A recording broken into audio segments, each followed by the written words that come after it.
Mercedes Benzema. Okay, let me not jinx it. Elijah, you will have your time to vent. Elijah, you will have your time to vent. Elijah, I will give you a platform to vent. So, guys, don't worry, Elijah. I will give you your time to vent. Okay, Bakambu must answer for his crimes. But we'll get there. How did the game go? I didn't get to watch it. Congo screwed up, man. They should have won. They messed up. They messed up big time. Like, I mean, so many. When they hit the post, I couldn't believe it. And also, basically, so many chances. Afcon keepers have officially landed. Let's just say that Afcon keepers have officially landed. When you see their goal, that is a classic Afcon goal. But hold on, we'll get there. So, guys, let me tell you what. So, we're going to talk about Benzema wanting to leave Saudi. He does want to leave Saudi Arabia. But we are hearing rumors about Chelsea. Todd Boehly, what's up? We're going to talk about Hendo being rejected by Barcelona, Laporta told him to F off. And also, are we going to induct Ajax? Is Ajax disgracing the great name of Johan Cruyff? So we'll talk about that with Henderson and Ajax. Then we're hearing that PSG have offered Mbappe life. They've offered Mbappe immortality. So does Mbappe reject French immortality, or does he stand up and actually make that move to Todd Boehly and Chelsea? We'll decide. We'll talk about the latest Mbappe PSG offer and whether it's going to be right, whether he stays. Then afterwards, guys, Morocco look good. Bro. Two players, they look really good. No, don't you dare jinx them. Don't you dare. No, look, I'm not going to jinx them. So we're going to talk about Morocco, we're going to talk about Congo, and we're going to look ahead to two humongous games. Of course, Nigeria against Ivory Coast and Ghana against your boys, Egypt, because I'm hearing that Chris Hughton is now under witness protection. So Ghana's manager is under witness protection because I think the Ghana fans that actually want to try to actually assault him. So lots of stuff to get through. You know what it is, guys? Like the video, subscribe if you're new. Lucozade, cut the check. Lucozade, cut the damn check. Lucozade, because I need my energy. Let me hold up.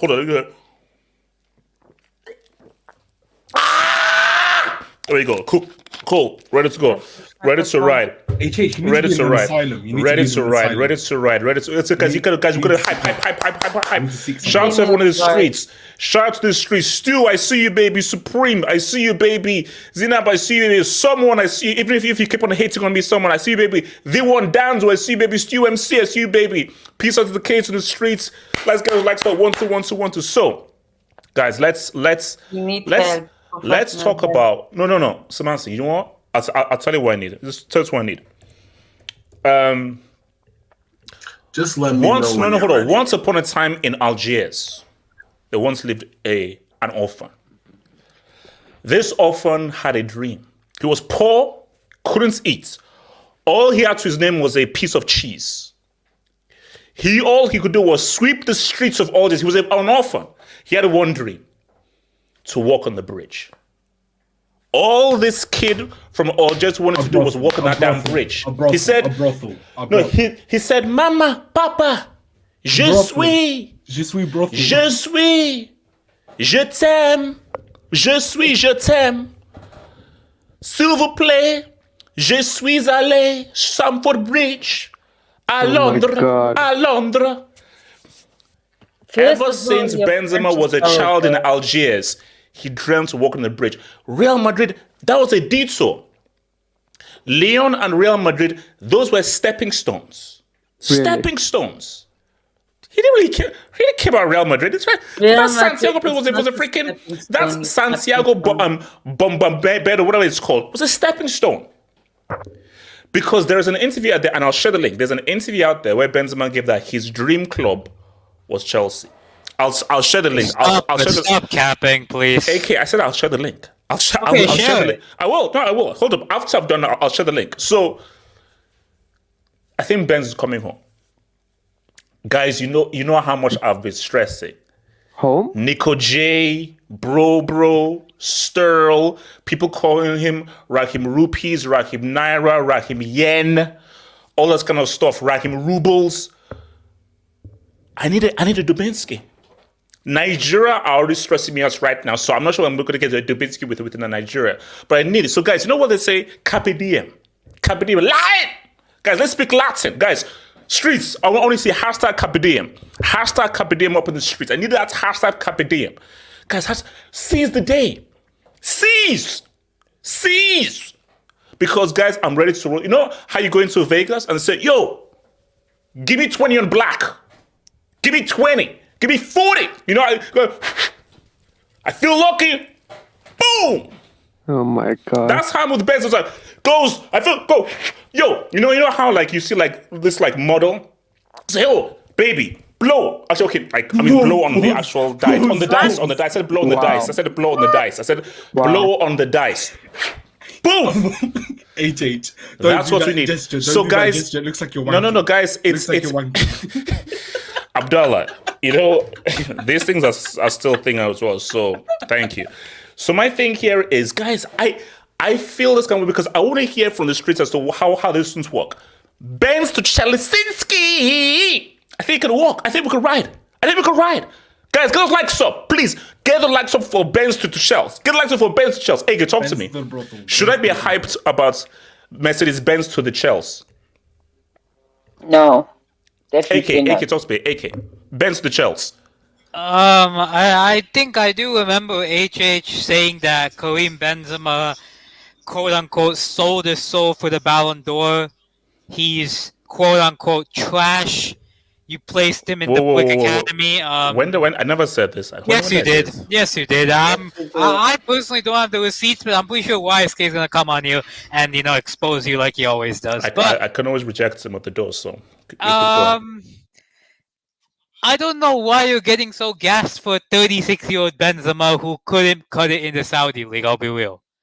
You're canceling his holiday. So you're now ageist. Yeah. Have you had the saying respect your elders? Have you had the saying that with age comes wisdom?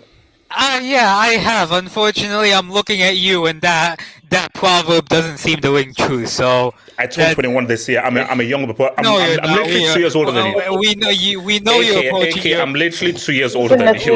We're of the same generation. We're the same generation. I know you're approaching your late 60s, uncle. So I think. Why are you bold at 19 then? Why are you bold at 19? Seriously. Why are you bold at 19? Why do you have facial hair at 12 then? Talk about Ben. Yeah, so I don't understand why you're getting him. I mean, he'll do a job. He's better than Kojak, I'll be real. He was better than Kojak and he's better than Broja. But if you do it for like 6 months loan, I don't see any problem with it, I'll be real, because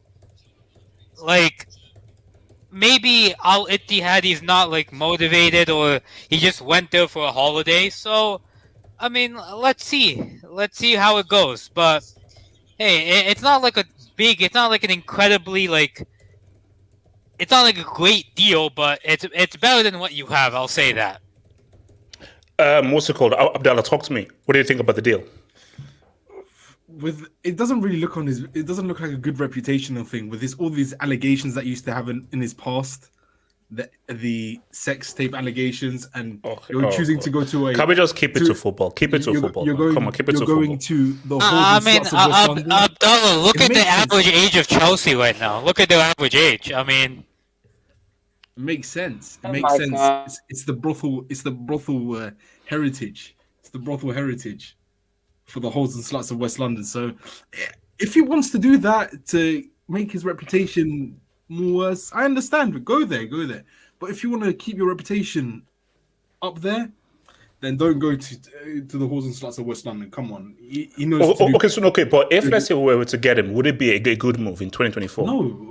What's Poch going to do for him? Poch isn't a good manager. Okay. Have you heard about experience? Have you heard about quality? Have you heard about Tesh? For me, I think. Those chances that Chelsea. There is a stat. Okay, so for you, stats geeks out there. Chelsea have missed the most big chances of any team in the EPL. So if those big chances falls to Benzema, don't you think he's more likely to score those chances rather than Nico J or Bro? There's another club that's perfect for him, in my opinion, and that's. Don't say Man United. Arsenal. He would be perfect for Arsenal. Okay, so why would he be perfect for Arsenal but not for Chelsea? What's the difference? I don't understand.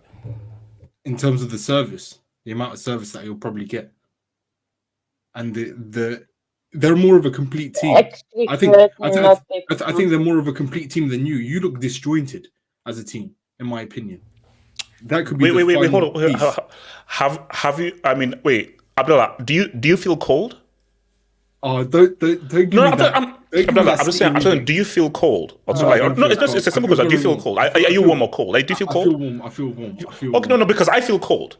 And because I feel cold, there's a guy that's like, You're 40 years old. You're No. But the thing that there's winter. The City reject. Abdallah, winter is coming. I've got another baller. And it comes with assists and service. I've got another baller. I don't know who you're talking about. I've got a better baller. No. Okay, but with Cole Palmer service, Cole Palmer working with Benzema, you're saying that's I'm won't just work? thinking of it. Benzema might break the Astrid wet curse. Oh yeah, they might make a tape. Look, okay, please, can you please never mention that lady ever again, please? I never want her name mentioned again. Oh, okay, so you are against this Benzema move? Is that what you're trying to tell me? No, I don't think it'll be good for Chelsea, in my opinion. Wow. What is he going to win you? What is he going to win you? What, to get you top 4? Shout out to the 31% who actually have. Wait, hold up. 16%? What? Wow. How much did you expect? Streets is you're a sad man. Streets, you've lost me, Streets. No, they're smart. The Streets are smart. BMF, talk to me, bro. Benzema to Chelsea. What are we saying? BMF. Sumasi. Benzema to Chelsea. What are you saying? Can you skip me for a sec? Okay. Elijah. HH. Why am I twerking for a Ballon d'Or winner? Yeah. Why am I twerking for a guy who's one of the best strikers of his generation? You are not twerking for no goddamn Ballon d'Or winner. You're twerking for the name of Benzema in a Chelsea jersey. That's what Money Mates, that's your warning. Next is going to be 10 minutes for you. That's your warning. He's speaking facts. He's speaking facts. I've already stressed the high blood pressure, palpitations, and you're over here telling us about Benzema to Chelsea. Okay, Elijah. Okay, if the deal, okay, Elijah, hold up, Elijah. Knowing our striker's situation and how we are horrible at finishing, you're saying if the deal is on the table, we should reject it. HH, you're twerking for a pensioner. Yes, a geriatric. Wait. Benzema wouldn't dare. He wouldn't. He's only 36. HH. Bro, 36 is the new 2022. HH, be serious. Just because they see their homie Ronaldo, who could possibly be on HGH or horse tar or some kind of serum from Captain America. And then there's Benzema. HH, bro, call it a day. Make your bag and leave. Done. Like, why are you trying? Why go to Chelsea and do what? Guys, the negativity on this stream is unfortunate. It's very unfortunate. I did not believe I'd see this level of negativity and pessimism. Oh wait, you call Lewandowski, who's younger, a pissbag merchant, though? Can I respond? Hold on. Can I respond? Okay, real quick. No. This is true. Show me Lewandowski's Ballon d'Or. Huh? Go wrong in 2020. No, but show it to me. And a pizza isn't a Ballon d'Or, it's a pizza. so sorry, like a slice of pepperoni pizza doesn't count as a Ballon d'Or. It's a slice of pepperoni pizza. So all he has to show is a slice of pepperoni pizza, and that's it. That's not a Ballon d'Or. That's a slice of pepperoni pizza. Shout out to a pizza slice, but it's still a pizza slice. Okay, Nomad, you're a Real Madrid guy and everything. He gave life to your club. Was part of your club's greatest history and so forth. Nomad, talk to me. You know Benzema's quality. You know how he single-handedly carried into that 2022 UCL dub. Are you saying that even at 36, his experience, his quality, his tech, his lala, you're not able to help your boys Chelsea? First of all, no one gives life to Real Madrid. Real Madrid gives life to the footballing world, first of all. Okay. And second of all, last year he was better. Relax, Nomad. Last year he was better than he is right now. And he flopped, right? In the UCL, in La Liga. He wasn't able to be fit and motivated during the last 6 months of his Real Madrid tenure. And now he's infinitely worse. Oh my God, Henderson, here we go. Henderson, here we go. Hold on, Samasi, hold on. We'll get that. Okay, so you are saying that he will be completely useless? No, he'll score a handful of goals. He'll score single-digit goals in these 6 months, and he'll go away. And you guys will keep talking. You know, that we are Benzema. He'll score single-digit goals in double-digit appearances. Nothing spectacular. He'll just be a placeholder. Okay, but let me put the question. Should we go for him, or there's no point in us going? Knowing our situation, being very clear of our situation, would it be wise to go for him, or it should be a bad move to go for him, based on our situation for this last 6 months, second half of the season? It would be bad, actually, because Benzema is completely finished. That's the problem. He's completely finished. He has nothing left. He'll get absolutely nothing from him. That's the fault. Even Lewandowski would do better. Lewandowski could still give you 10, 11 goals in 6 months. That's the thing. He's completely finished. You could do better getting someone young, even on a loan. You could do better. That's your opinion, and I don't respect it. BMF, Benzema, Chelsea, what's your thoughts here? BMF, BMF. Yeah, it's a tricky one because I'm seeing Arsenal. BMF, I know your club wanted to talk for him and everything, but we get first dibs. Now with Benzema, right? This is where it becomes tricky. I don't think the chances you're missing, right? Basically, if he just there to just he's not doing maybe he's not doing this Ligue play was doing that at Real Madrid where he's coming deep, where he's just there in the box and getting service. I think he can cook for you. Because what Chelsea, like I saw a stat, like y'all missed the biggest chances in top of Europe. So if you create chances and all you need Benzema to be is inside the box and just to finish his dinner, that's fine. So that's true. What? It is very true. It is very true. It is very true. So I think he can be a sign that can work out. Also, maybe can help. So you think it's worth a gamble? It's a 6 month loan. Like you're not gonna be like, oh, you sign him on a permanent deal. It's just a loan deal. So if it works out, it's great. If it doesn't work out, it's not the end of the world. So I feel like for a 6 month loan move for like just you need, because if he comes in and start firing up, you can actually sneak into the top 6 this season. Whoever knows.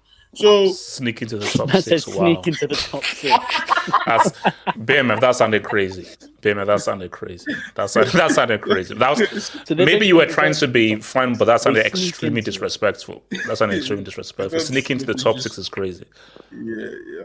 So I think it can be a good loan spell. Nothing but Benzema, you know.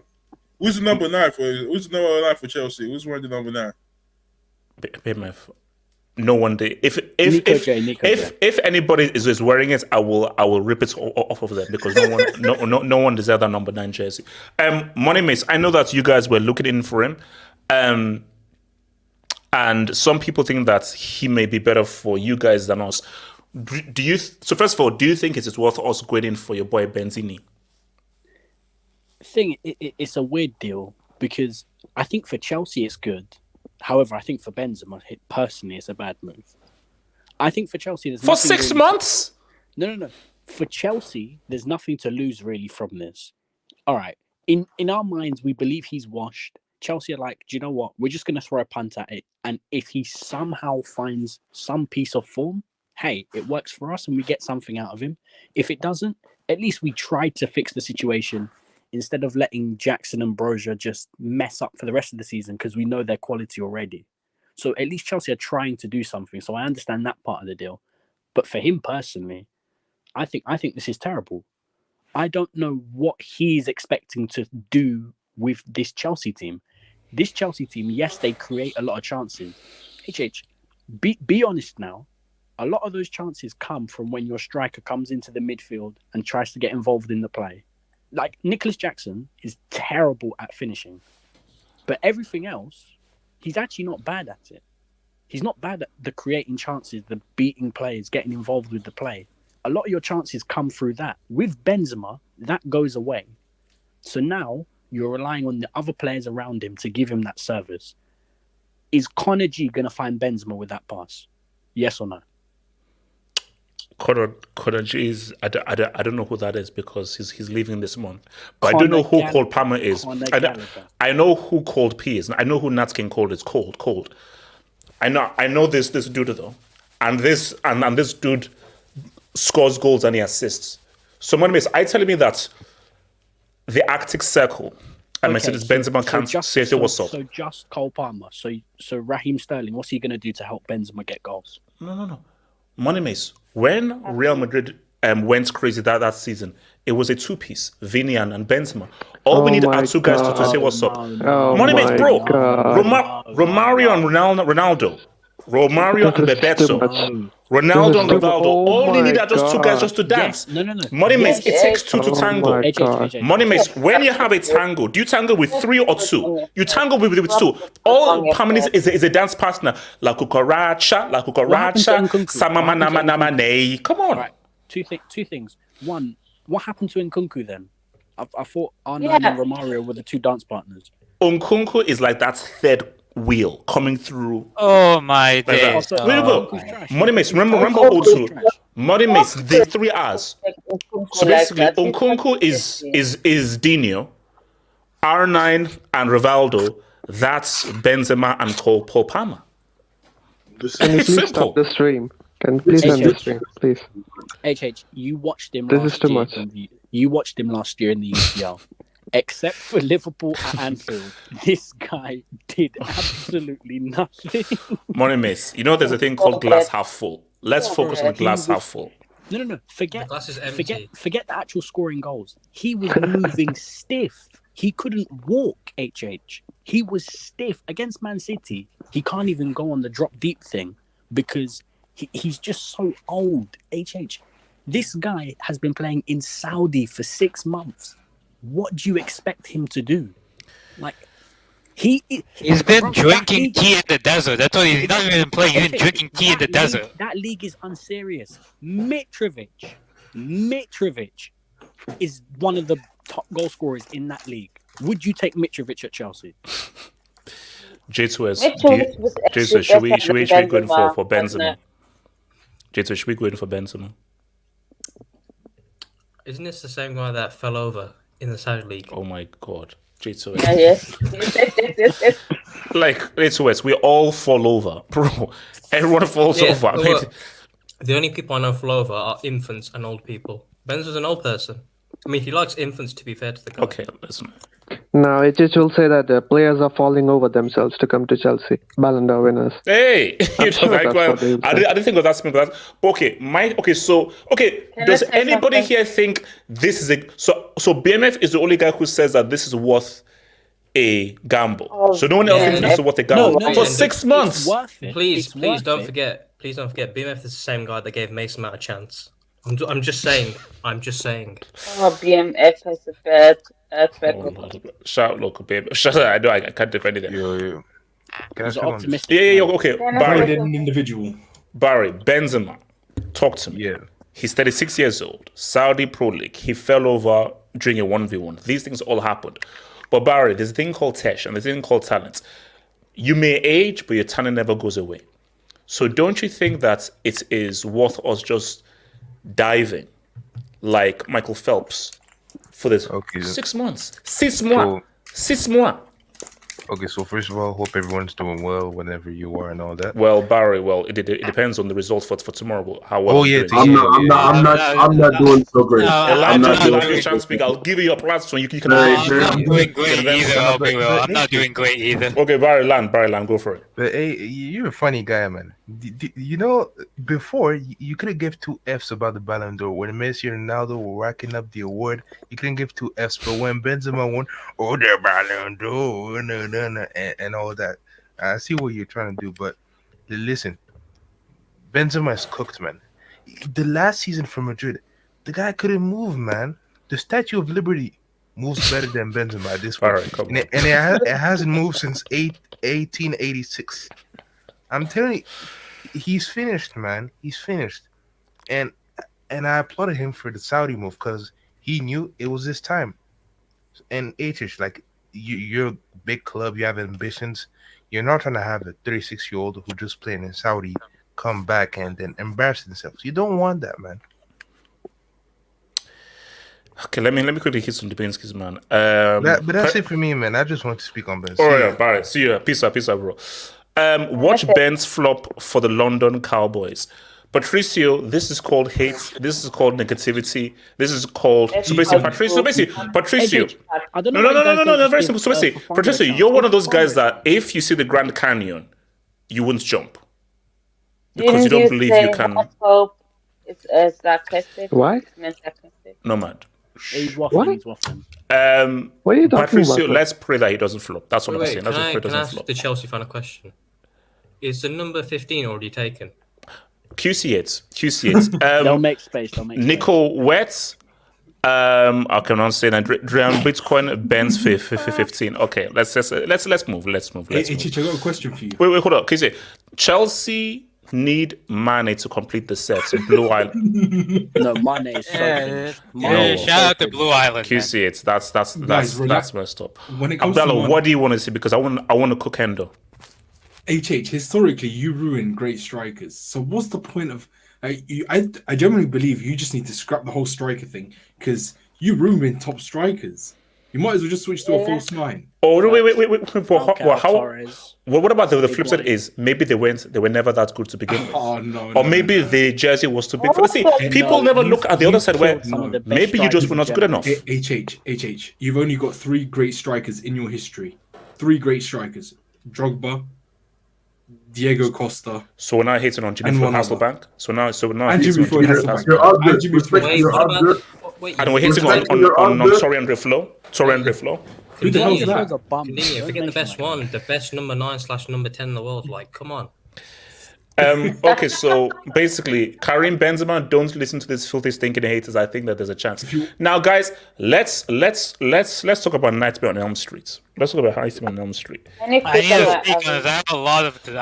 So let's shout out to my main man Fab. So shout out to your boy Fab. Let's see what Fab is saying. So this is just posted by Fab. Let's read this out.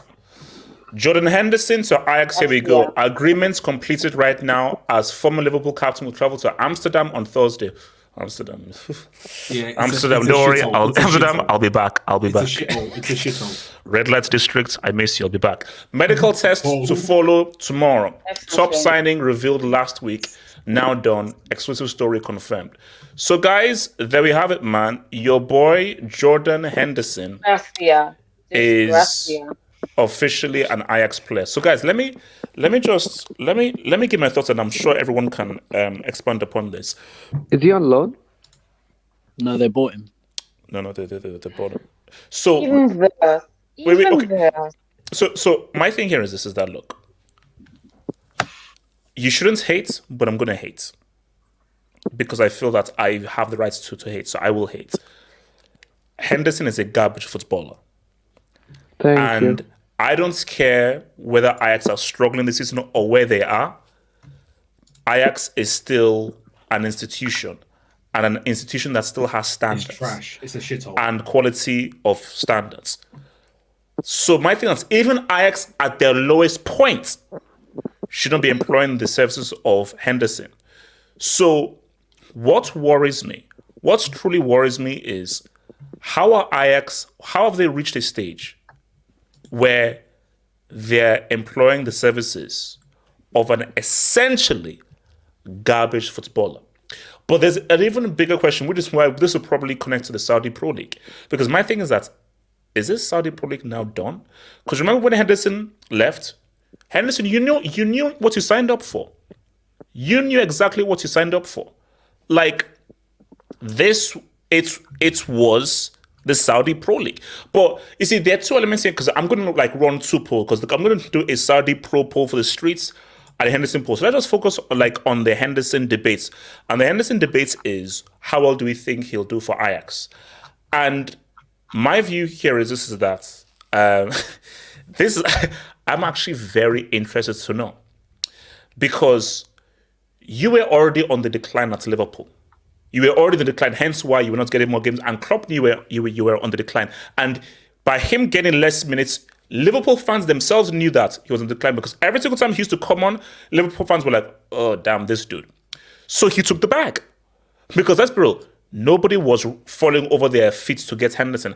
And Henderson, because of his pride, see, let's say, Henderson could have moved to a mid-tier team, but because of his pride of being the captain of the EPL winning on the UCL side, pride would not allow him to go a step below.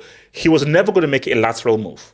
Definitely not upwards. He was never going to make a lateral move to an Arsenal, Chelsea, United. No, that's never going to happen. It was always going to be down. So he felt that because I have too much pride, let me go to Saudi, where, okay, look, hey, Benzema, Kanse, all those guys are going, so I still have my pride within me. Henderson never really wanted to go to Saudi. He only went to Saudi because he didn't want to take a step down remaining in Europe because of his pride. So when he went there for the bag and everything, he was always thinking of now coming back. Because my thing here is that I'm just trying to understand, what is the logic of Ajax getting him? Because do you know what you're getting? So the only way I'm viewing this is that, okay, within all of their technique and football and everything, let's just have a spoiler in there. But guys, he was on the decline. And he's coming from a league that is several levels below the Eredivisie. I don't understand how this can work or how this can be quality. Abdallah, talk to me. Do you think this Henderson to Ajax thing works? Talk to me. Can I speak after Abdallah? Yeah, I'll give it to Ajax. Well, Abdallah. Ajax are in a shit show of a state. So with the players that they have, it's only they can attract. I don't know, but there's no attraction for Ajax right now. PSV and Feyenoord, shout out my boys, are the attraction right now. They are destroying the image of Dutch football. And Johan Cruyff, one of the greatest players of all time, is spinning in his grave right now, thanks to this shit show of a club. Seriously, the only way is up. So maybe Henderson will do and galvanize this team in terms of leadership, because there's no leadership with Van der Sar leaving and Mark Overmars. So I wish him all the worst, to be quite honest, because I don't care. I want Ajax to perform the worst. I just want them to have a dark of a time. So I'm partying on the demise of Ajax. So Long may it continue. So do you think this is a good move? So you think that this move is fine because Ajax entered in 2024? That's what you're saying? It's a good move. It's a good move for him, and it's a good move for Ajax because they ain't gonna do better. It's a good move for them because who are they gonna attract? Someone better than. No, they can't do better than Henderson. No, Abdallah, pick any guy from the streets of Amsterdam. He's better than this freaking dude. Abdallah, name anybody. No, Abdallah, name anybody. Name anyone. De Freekwijk, De Hoekroek, anybody from the streets of Amsterdam. They're better than freaking Hendo. They're better than freaking Hendo. Name anybody. They're better. So stereotypical. Abdallah, when I went to Amsterdam and I was watching the second team play, every single player that I saw on that pitch was better than Henderson. Every single player that I saw on that pitch had better technique than this freaking dude. In terms of leadership, he might offer some leadership. Oh my God, really? Leadership. No, but he's right. No, don't you dare go that leadership. No, don't you dare. Honest. No, I'm being serious. Quick. Let me come to AK, then I'll come to AK. Firstly, I want to shout out to Stevie G, the communication man. Orange ball, communication. Shout to him. Wait. Does Jared have a job now? Yeah, he's still at Al Ettifaq. I thought they're gonna get relegated soon. Oh my God! He's still the coach of Al Ettifaq. I think he is, yeah. But yeah, on Henderson, bro, this guy got stiffed. Like he got stiffed. He got fully stiffed because I read that like he didn't get any wages at Al Ettifaq today. Wait, how do you want to be? He didn't get any wages. He was trying to circumvent UK tax law. He did some stuff and like you. I think I'll send you a DM about it. Wait. Yeah. But like this guy, man, this guy, he's just an L. He's just a walking L. Like I mean, I don't know why Ajax went in for him because I'm just trying to imagine right now playing Ajax football. Like imagine Henderson trying to keep the ball on the ground. The guy only knows hoofball. But then people's argument is that no. You're thinking about the old Ajax. Ajax in 2024, who were previously in the relegation zone, they don't have those same standards. That's the argument. I don't believe that, but they say, oh no, they don't have those standards now. Yeah. Wait. HH, I just sent you the DM of Henderson and the tax thing. Okay. All right. Cool. Okay. Keep going. Yeah, but I mean. Even then, HH, like you want someone who who's gonna.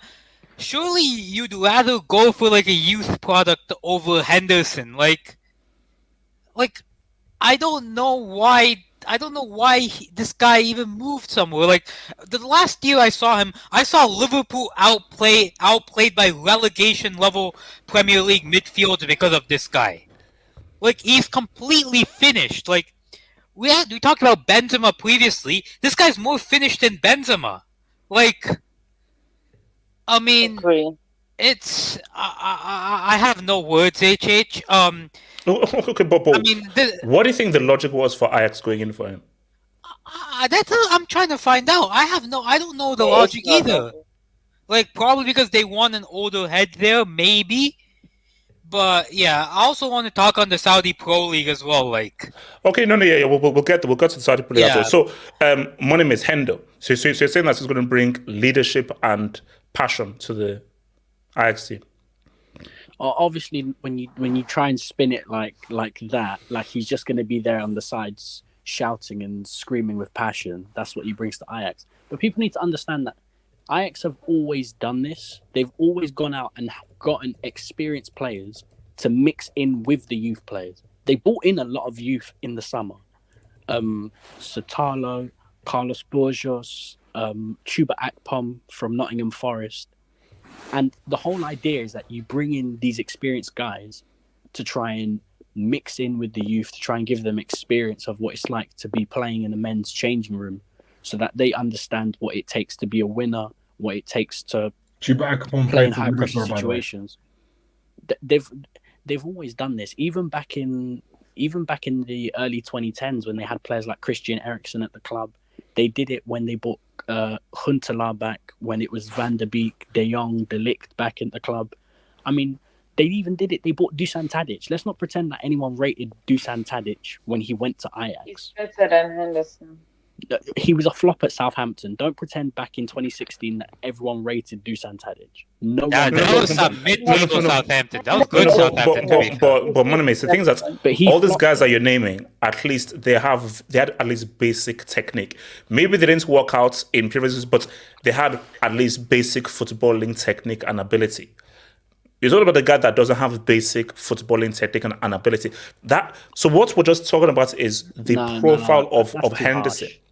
Bro, he's not like Lukaku, where Lukaku has no footballing technique and his first. Money Mace. Did you see Henderson versus Croatia 2018? That guy didn't keep the ball on the ground. He didn't keep the ball on the ground. No, but that's England. England as a football team don't teach to keep the ball on the ground. People need to understand. Under Klopp's football was never coached to be this pretty on the ball, on the ground team. Henderson's job was to make those runs for Trent and just do the basics, keep it simple. He'll be told to do that at Ajax. He's not going to be told to start inverting and move into the midfield and turn. He's going to be a sort of player that will allow the younger players to shine. He's not going to be there to sort of try and get involved in the play and try and get in the midfield, turn on it and create things as a number 8 should be. No, they brought him in just as like an older head. You're going to do the basics and you teach these guys how to like operate when the pressure's on and that sort of stuff, because they do need experience in that changing room. Who else wants to go Can I speak on this? Wait, let me Nomad, BMF, and Sanasi. I'd like to speak about my and Elijah, of course. So Nomad, go for it. Yeah, this Ajax, right? Ajax. This was supposed to be a European superpower, right? They won back-to-back Champions Leagues, right? Some time ago. So 3 in a row, like Real Madrid. Yeah. Yeah. So I share, the feelings with Abdallah. They have this coming to them. They had this coming to them for a long, long time, and they deserve this. You can't sustain this model. You can't sustain this model, of just eternally being an academy club in this modern age. PSV was never that. PSV always had stars. PSV always brought the best stars and used them to win trophies, with the youth actually learning from them by winning something. Unlike Ajax. Ajax has essentially been an academy club for a long, long time. And as someone said, Cruyff must be in his grave. Hold on. So are you calling them the Dutch Dortmund? Absolutely, they've become actually they've got much better. They've got much better heritage. Yeah, they've got much better heritage than Dortmund. But actually now they're worse than Dortmund. Dortmund, you can still think they can do what Leverkusen is doing maybe next year or the year after that. But from Ajax, you cannot expect anything. They're done.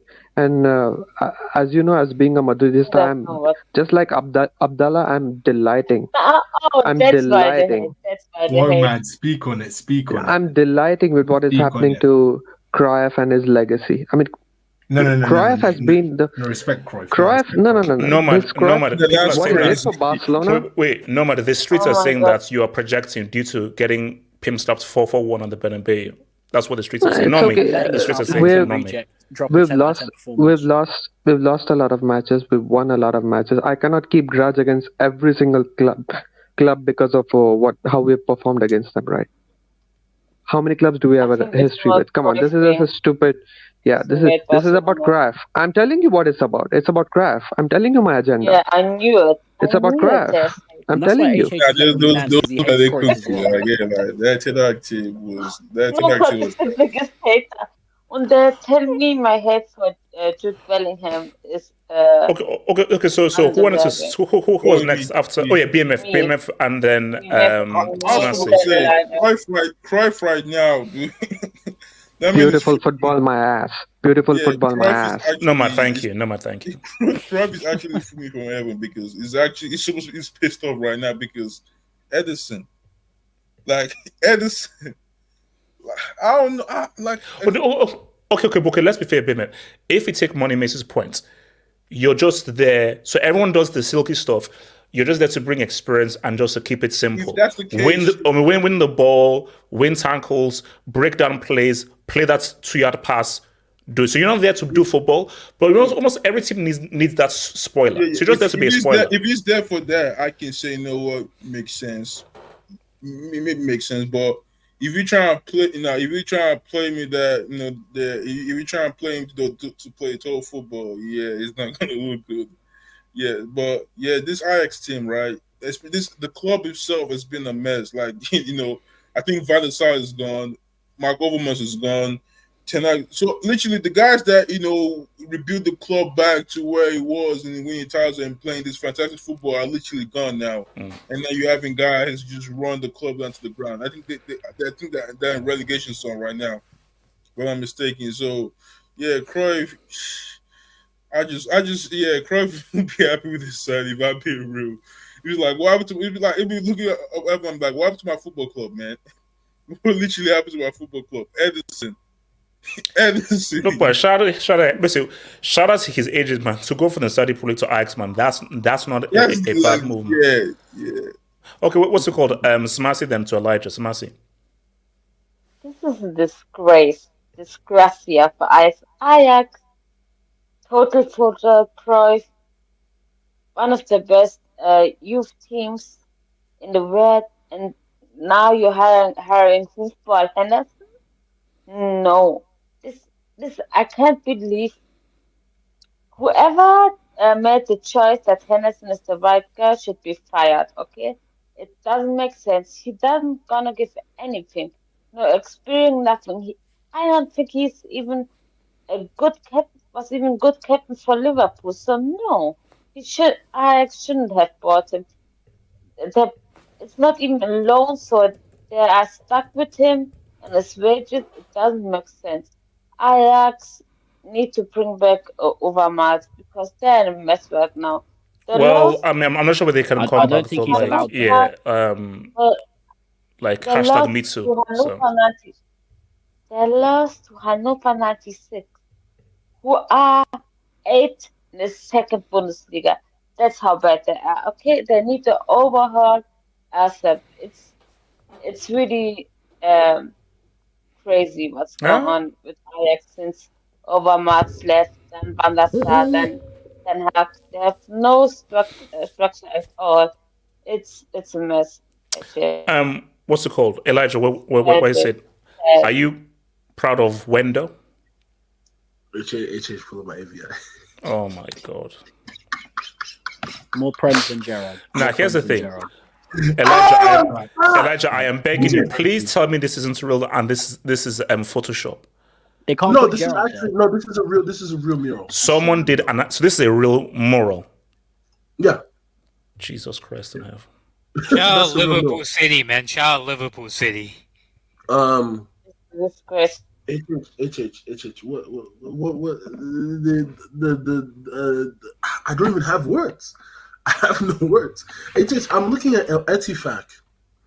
I don't know what's going on over there. Yeah, so basically they're 8th. They've lost out of their last 5 games. They've lost 3 out of their last 5 games. 8th position. Their last GD of 0. They have a GD of Thanos 0. But HH, how can your last win be in October and you're still mid-table? How?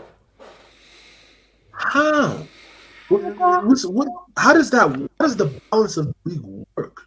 I have an Al Etifak win right after this, by the way. Because with that type of record, if you don't win games since October, you're technically relegated.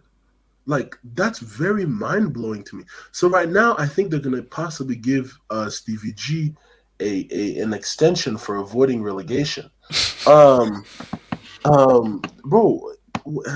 Wendo, what am I supposed to do, man? The guy hasn't been paid, supposedly. deferred wages tax. Deferred wages tax to I know, avoid tax. I know he wanted to circumvent Charles. But Charles is going to find him. Charles is going to find a way to find him. Charles will find him. Prostate issue or not, Charles is going to find him. Honestly, exactly. Prostate issue. What? Yeah, Charles. Yeah, prostate issue. What? Anyway, HH, I don't know. HH knows about that. HH knows about that. Okay, that's crazy. Elijah, just no. But if you're an Ajax fan, I don't know how you're supposed to feel about this. That's my thing, because maybe this is who we're getting an experienced player who led one of the best Liverpool teams to a UCL and the League dub. He did not let him. Captain, okay, fine, captain. Play the role. Just a name. He was captain in name. That's HH. We're gonna look back at this. I'm not even gonna lie to you. Like in like a 5 years time, 10 years time, there's even Liverpool fans right now that are like, so you're telling me? Basically, one guy said, Jordan Henderson sacrificed his Liverpool career to help deter Mo Salah from going to Saudi, to show him to help him avoid the shambles that is in Saudi. I don't know what the hell that means. That sounds very crazy, but what does this really do? Because Ajax is fifth, they're 5 points away from Conference League or Europa. Like, I don't really see what's the point of this transfer. Like, I just don't know what he's gonna do, HH. I don't know what he's gonna do. What is his prerogative? What is he going to do over there? This is a question I want to ask everybody. What the hell is Hendo, Jordan, Matthew, Thomas, Henderson? Wait, hold up. Hold up. I actually thought it was. I was about to say Matthew Thomas. It's Jordan Brian Henderson. Jordan Brian. What is so he was named after Brian Clough. No, this is a question for the panel, for the streets. Please explain to me, what is Brian going to do? He's going to have the Gallagher role. He's going to have the Gallagher role. He's going to have the Gallagher role. He's going to run and shout. He's going to run and shout. He'll be a player coach. So he'll be the new Milner. He'll be the new James Milner. So basically, the streets have horrible moves, 40%, 37% Ajax entered in 2024. Who cares? And 22% say great move by Wendo. So shout out to the 22%, man. So let me hit some Dubinsky's, man. Shout out to your boy Hamza C. Thank you for the Dubinsky. Hendo got a good name in the UK due to being an advocate for the LGBTQ, and then went to Saudi, said it wasn't for the money, and then wanted to come back. Advocacy was not genuine. Look, I think here's the thing for Henderson and everything. Like, he took hits going to Saudi, but there's, just as this new word is saying, stand on business, stand on your decisions. You made that decision, you made that call, you have to stand by it. So, okay, do you guys think it was fair that he was attacked by going to Saudi? Whoa. No. Yeah, of course. Yeah, like, obviously. No. Because okay, wait. Let me quickly hear this from this dude. Half 4% on bonus. Hendo would be all right. Thank you for that, man. Oh my God. He's better than he was. So, okay, so why do you? Here's the thing, HH. Firstly, let me go on a rant about Al Ettifaq. Shout out to Gerard. They have a manager called Steven Gerrard whose only managerial trait is shouting. They have a green jersey that looks like shit. They're in a shit city. They're in a shit region in Saudi Arabia. If you don't know, the Dammam region, the city, they're basically in Dammam, which is the city we're in. It's one of the most boring cities in the world. Probably the most boring city I've ever been to. And I've been to a lot of cities. So, shout out to them. It's just a nothing club. Like, at least the top 4 clubs in Saudi Arabia have some sort of a fan base. This club they're just a nothing club, HH. But like that's that. But on like, of course, Henderson should be criticized for the move because HH. No matter if you agree or disagree with what he said, the guy explicitly supported a group that is persecuted in Saudi Arabia. So then, why are you then going to Saudi Arabia? Nobody cared about Firmino or Mahrez or this guy or that guy going because they didn't say anything. They didn't like support anyone. They just went because say, I want the money, I want to go. Like, what is this? Yeah. Yeah, I mean, look, if you put yourself out there like that and you know that this country is synonymous and completely unfiltered and unashamed about its views towards that group, like, I mean, what do you expect people to like? What do you expect people to say? Like, I think my thing is, what did Henderson ever explain that aspect? That's what I want to know. Has he ever been quizzed on that aspect, and what has been his response? Where, oh, you were a strong supporter of this, and now going to a place that is against what you were a strong supporter of. Like, what has been his response? Because my thing is that at the end, like, how do you equate that? Because if I say the only way you equate that is that to him, no, look, that money was too. But that's why I go back to the original point. He knew that he was not going to get game time at Liverpool, and he didn't want to take a move down because you were not going to get a lateral move.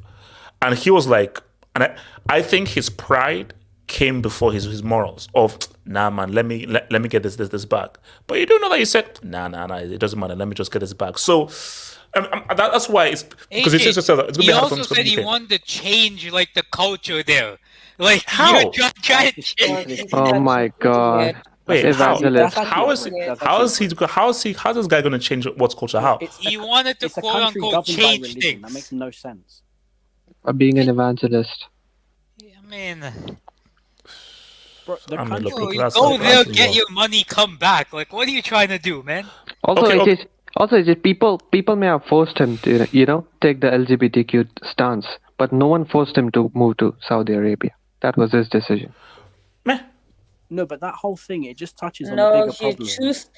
He chose that stand because it made him good PR.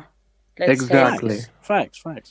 And he had a lot to gain from that. Wait, hold on. Let's now talk about this whole Saudi thing. So, now, this is where we're at right now. So, Benzema said he wants to leave. Henderson, he's already left. Firmino has denied reports. He's denied reports, but we've heard a lot of murmurings of guys wanting to leave. Is this thing already over before it's even started? Yeah. Do you think this thing is a wash? Yes. Sorry, Money Mace. Explain why, Money Mace. The thing is that the initial plan from them was pretty smart to get these big names because not only do they bring eyes to the league with their fan bases, but it will give them a good head start over other competitive leagues. Like, even though Cristiano Ronaldo is absolutely washed and should really be retired at this point, his fans don't believe that. His fans love him so much, love him to the point where they will follow him wherever he goes. He could be playing in the flipping Jupiter League that's streaming in outer space, and they'll follow him to watch those matches because they love him so much. So the top scorer in 2023. Yeah, that's what I'll say. Can you name any defenders? Can you name any defenders? It's Harry Kane. No, man. Can you name any Saudi League defenders? John? No one watches That's that my point. My point exactly. No one watches that league. No, but they knew what they were doing. We'll bring Neymar, we'll bring Benzema, we'll bring Ronaldo, and we'll bring their fan bases. So that way, we've already got initial eyes on the league, and that gives you a good head start. The problem is, you've got to find a way to keep those people coming back, and the Saudi League hasn't done that. They've done a good job. So don't talk about. That's why I've just put this poll. So you're saying that it's already a failure, or do you think that okay, let's just wait? Let's give this 6 months. Let's give this the summer. Let's give this another year. Or do you think that that the signs are already clear that it's failed? The signs are clear because a league is not just made up of your superstars. It's made up of the overall quality of your league. The reason why people love La Liga so much is because, yes, you have the stars of Real Madrid and Barcelona, but there are still other quality teams in Spain, like Sociedad, like Atletico, like Sevilla of recent years, obviously not this season, that bring fans to saying, this is actually a really good league. I can watch this. It's a competitive league. The Saudi league, you can't say that. There's 2 or 3 quality players, and ultimately, that's pretty much it. It's the same reason why, obviously to a way lesser extent, people don't care about the French league, because it's Mbappe, it's Messi, it's Neymar. But a lot of young talents comes from that league, though. Some really good young talents comes from that league. No, but it's the same sort of concept, but on a way lesser scale. Like the French league has a gap in quality between the best and the second best, and it's the same thing in the Saudi league. So remember, members, you have special emojis. Members, I think for this topic, please drop the Cristiano Ronaldo emoji. I want to see some Cristiano emojis from you members, man. Drop that Cristiano emoji just in celebration of this topic, man. Hokage, are we gonna talk about Uncle Moose sucking? No. So Hokage, so thoughts on this though? Hokage, thoughts on this whole thing? Do you think it's already over? This was never going to succeed. I remember on the members hangout we were talking about when Mbappe was linked. Oh, this would be the perfect move for 1 year to Mbappe, go get his money and then go to Real Madrid. And, you know, guys like me and Zeman pointed out, who wants to see Mbappe versus Khalid? I don't want to see Mbappe versus Khalid. Respect Khalid, man. Respect Khalid. No. I don't even know if Khalid is a real player, but I don't want to see Mbappe. It's pronounced Khalid. It's pronounced Khalid, not Khalid. Anyway, a bum is basically that's another name for Khalid. Bum. I don't want to see Mbappe versus bums. I don't want to see You saw when Benzema went there, within 2 months of him going to Saudi, you were calling him a deadbeat dad. Were you not calling him a deadbeat dad? Hold up. Hokage, wow, I think he misquoted me there. That's a misquote. No. He's not wrong. He's actually not wrong. That's a misquote. Don't attach that. You're right. Shout out to all the real fathers out there. Shout out to all the real fathers out there, man. Especially you, HH. My apologies. You said deadbeat drunk uncle. Deadbeat drunk uncle, as I remember, not dad. So shout out to the uncles. Lord. Shout out to the uncles. But this was never gonna happen. Like people were saying in the summer hangouts, this will not succeed until you get players in their prime. And no one in their prime went to this league. No one in their prime. And guys like Mahrez, Mahrez, was he in his prime really? He wasn't. He was good. He was good. Started his decline. The start of it. I'm talking about guys coming into their prime, guys entering their prime. I mean, Gabby Vega went there. Who the fuck is that? I think that's the only one that was because he was like, this could be a potential thing, but that was it. The bulk of the people that went there were guys who were either washed or about to be washed. The bulk of them. Only a few guys like Ruben Neves, Gabby Vega was like, okay, maybe these guys are, so. Yeah. Also, Gabby Vega wasn't in his prime. And also, let's be real. Did you ever watch a single minute of Gabby Vega, whoever the hell that is? No, you didn't. And no one on this panel besides maybe like the football nerds, like the guys who have that big boy knowledge probably watched it. And Michael. So yes, if in the summer they increase the bag, you don't think it will tempt even more players to even go if they increase the bag in the summer? But I mean, the bag is already we're already at solar systems. How much bigger can it get? How much bigger can the bag get? At some point, listen, I never thought the bag is going to be attractive to people who your Hendersons and stuff who went there for the bag. But in my opinion, the guy, your Musialas, Pedris, all these guys coming up, what is the attraction there? I remember football hipsters in the summer were saying, oh, this is reminding me of the 70s when there was a slow transition to Europe. But it just wasn't the same, man. They were buying washed-up players, guys exiting their prime. And now the guys who are washed up, Benzema and these guys, they're washed. The washed-up guys want to leave? That tells you a lot. And Ronaldo, of course Ronaldo's going to be there. Oh, I scored 53 goals. How am I not player of the year? Of course he's going to be there because for his ego it's a boost. Everyone loves him there. He's on the only team that sells out their stadium. So it tells you all you need to know about the league, really. I'm sorry. Yeah. Can I speak on this, AJ? Yeah, no more. Go for it. Yeah. Do you know why Messi went to America? Great deal. And I'm Spanish speaking as well. And, No, but and also lifestyle was good for his family. Exactly. The third point, lifestyle. Do we have that in Saudi Arabia, really? It depends what type of lifestyle you unless want. you're We Muslim have- now. Yeah, We exactly. have that. Yeah, we have that in Europe. We have that in America. We even have that in South America. We even have that in Africa. We even have that in Asia. The kind of freedom and liberty and the kind of, democratic life that we're used to. It depends who you are. No, but if you're poor, you have no freedom anywhere. Yeah, but listen to me. If you are in the last few years of your career, right, a couple of years you've left, you can make that compromise to make a little bag, and then you're gonna return to the world that you come from. But if you're approaching your prime or you're in your prime, are you really willing to let go of a decade or more of your life in that kind of an environment? But again, Nomad, it depends on the kind of person you are.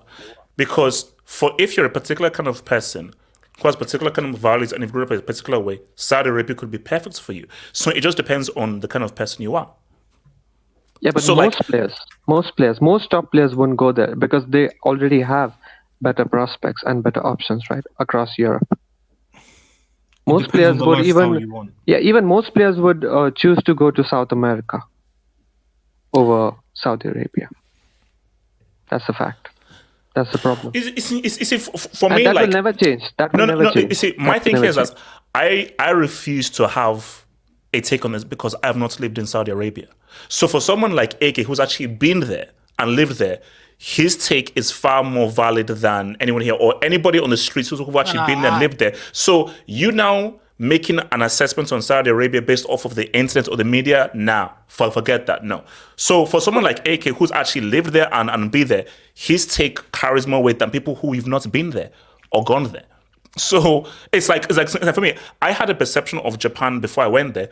When I went there, my perception of Japan was different after actually was there for 2 weeks. So I don't know.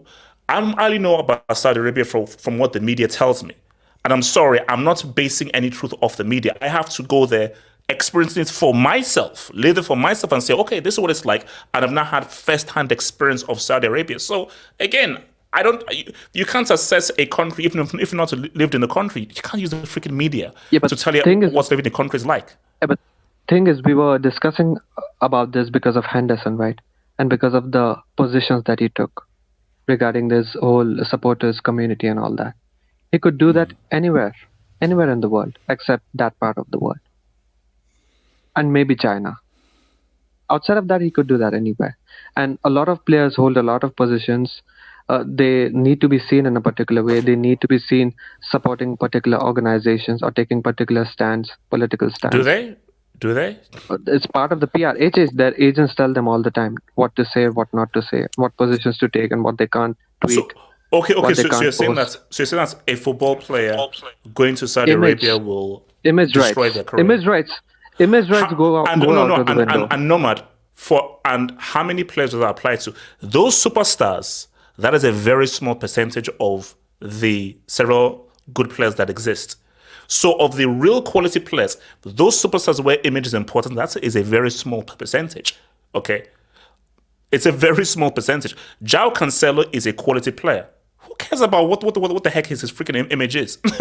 So there are many good quality players where, okay, your quality, you're not Mbappe, you're not Neymar, you're not Jude Bellingham. So you're not of that standard where, bro, you are a superstar and your image is key. Not everyone is a freaking superstar. Players might have principles.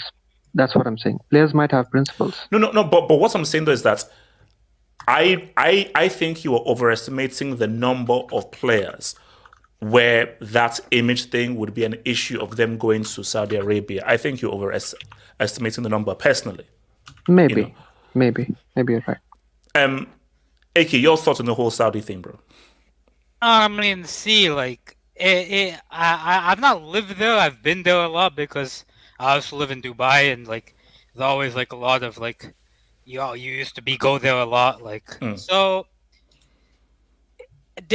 Right now, probably it's more liberal, but like when I went, it was quite a boring place to be. Like anywhere you went, because like I remember, if you remember under the previous king's rule, it was like a lot of like the freedoms there that are there now were not like there were no movie theaters, there were no like shopping malls were rare, like stuff like that were rare. Now they're more common.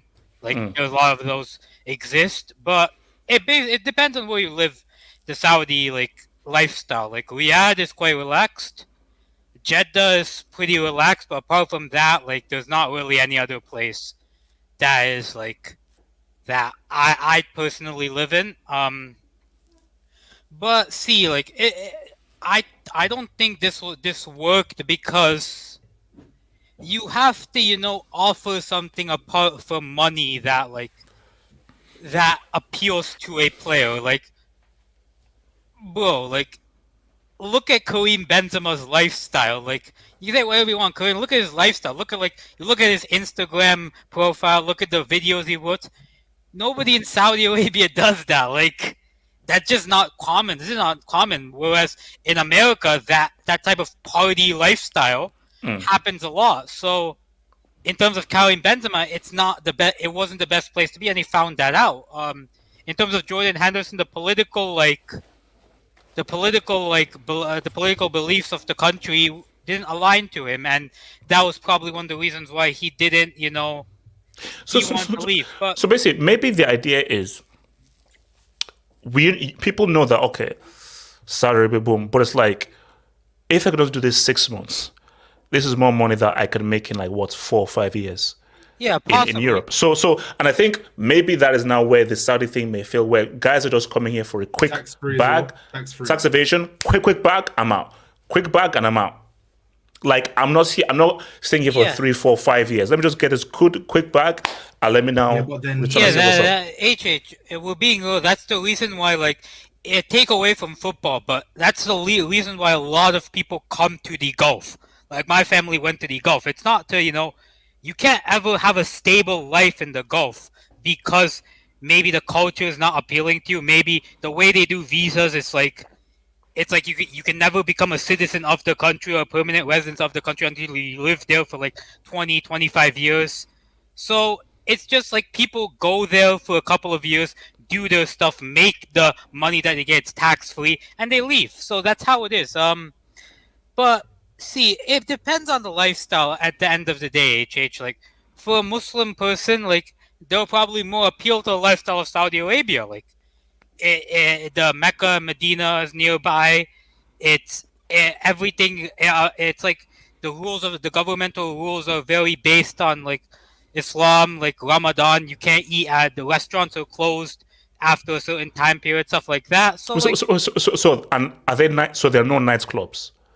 Are there nightclubs? I mean, I haven't. I know. Now my family doesn't go to a nightclub. There may be a few now. I don't really know, but they've started to for more tourists. Yeah, they started to. Yeah, but there's not really. So what's it? So is there a drinking ban? So there's no drinking at all.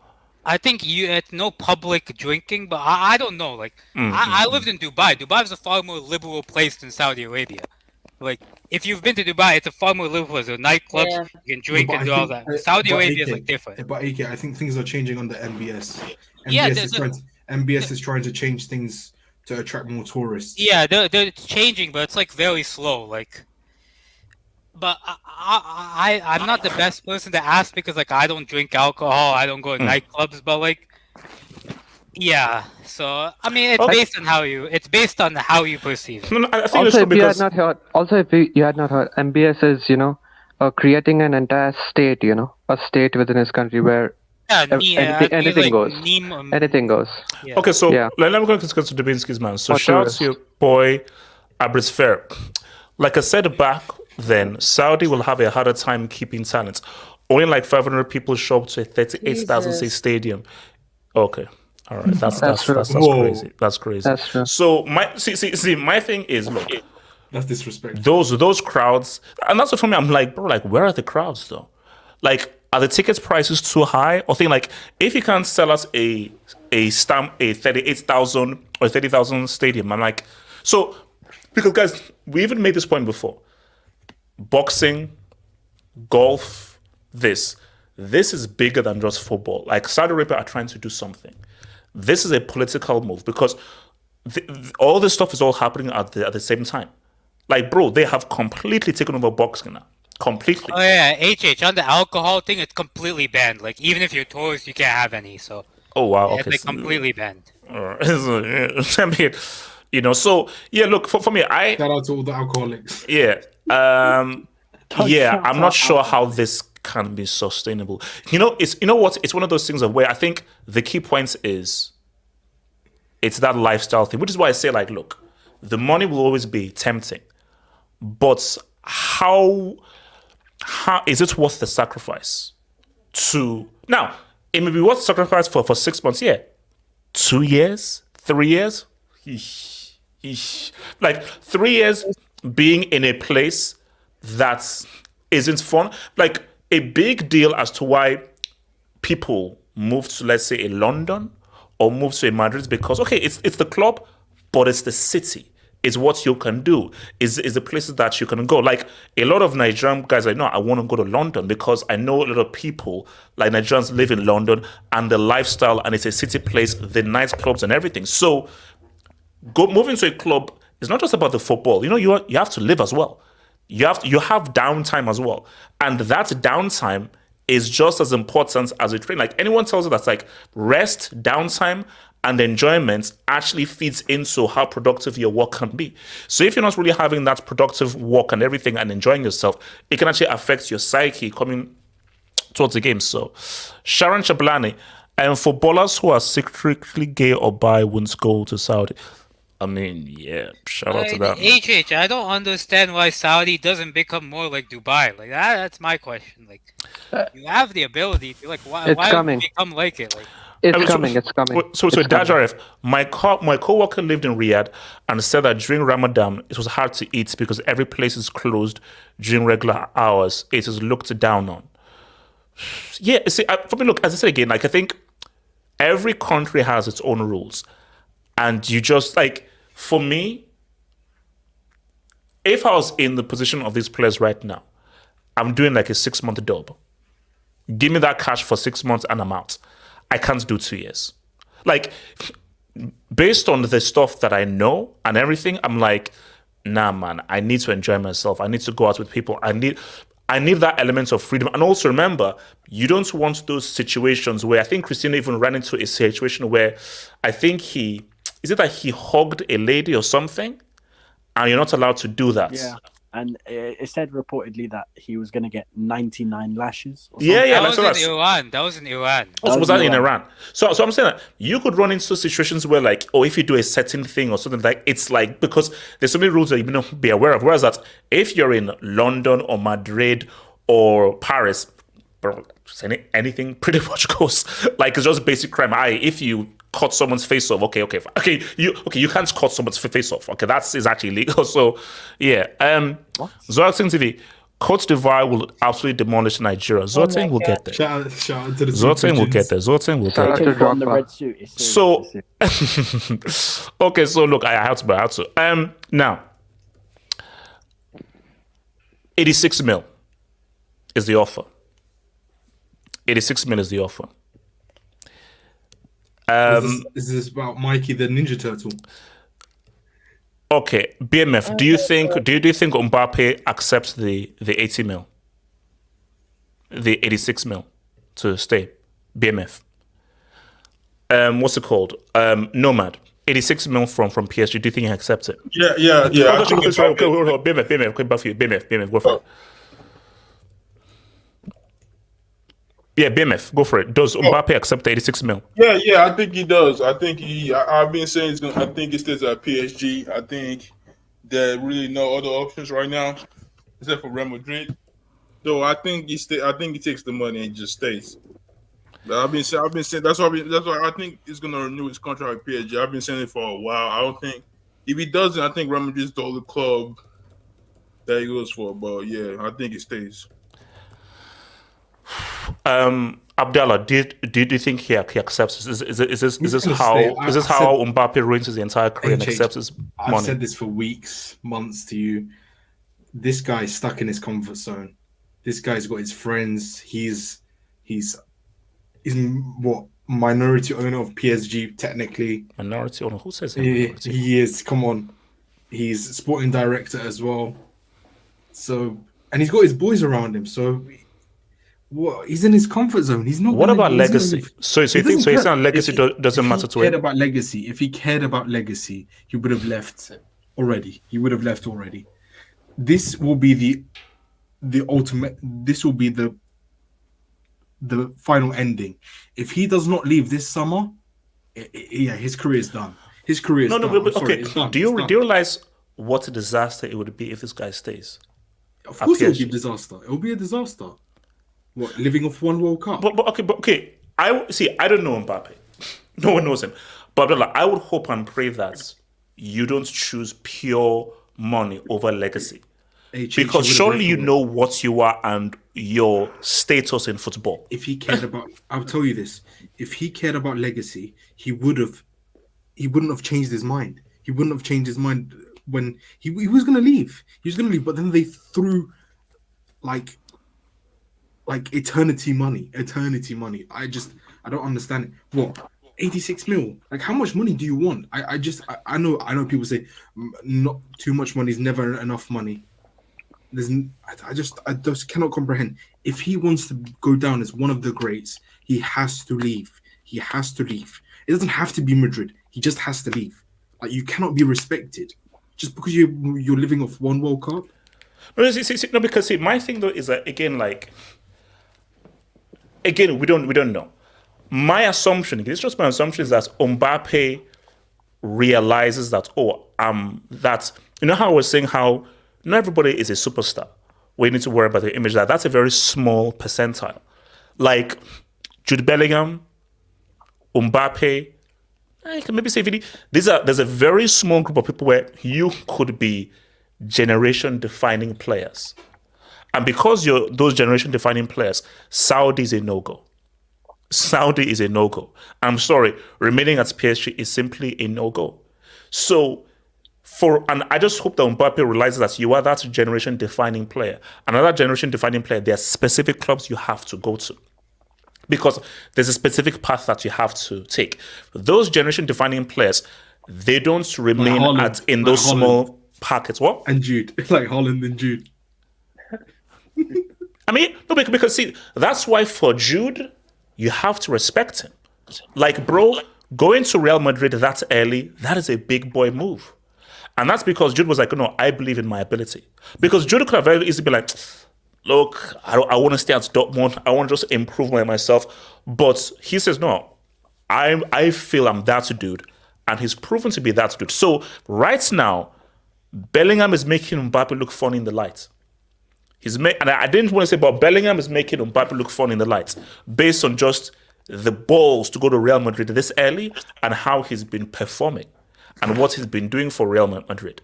That's why I'm so excited to see how this UCL plays out. Because you know that, PSG, you're getting bounced out by Sociedad.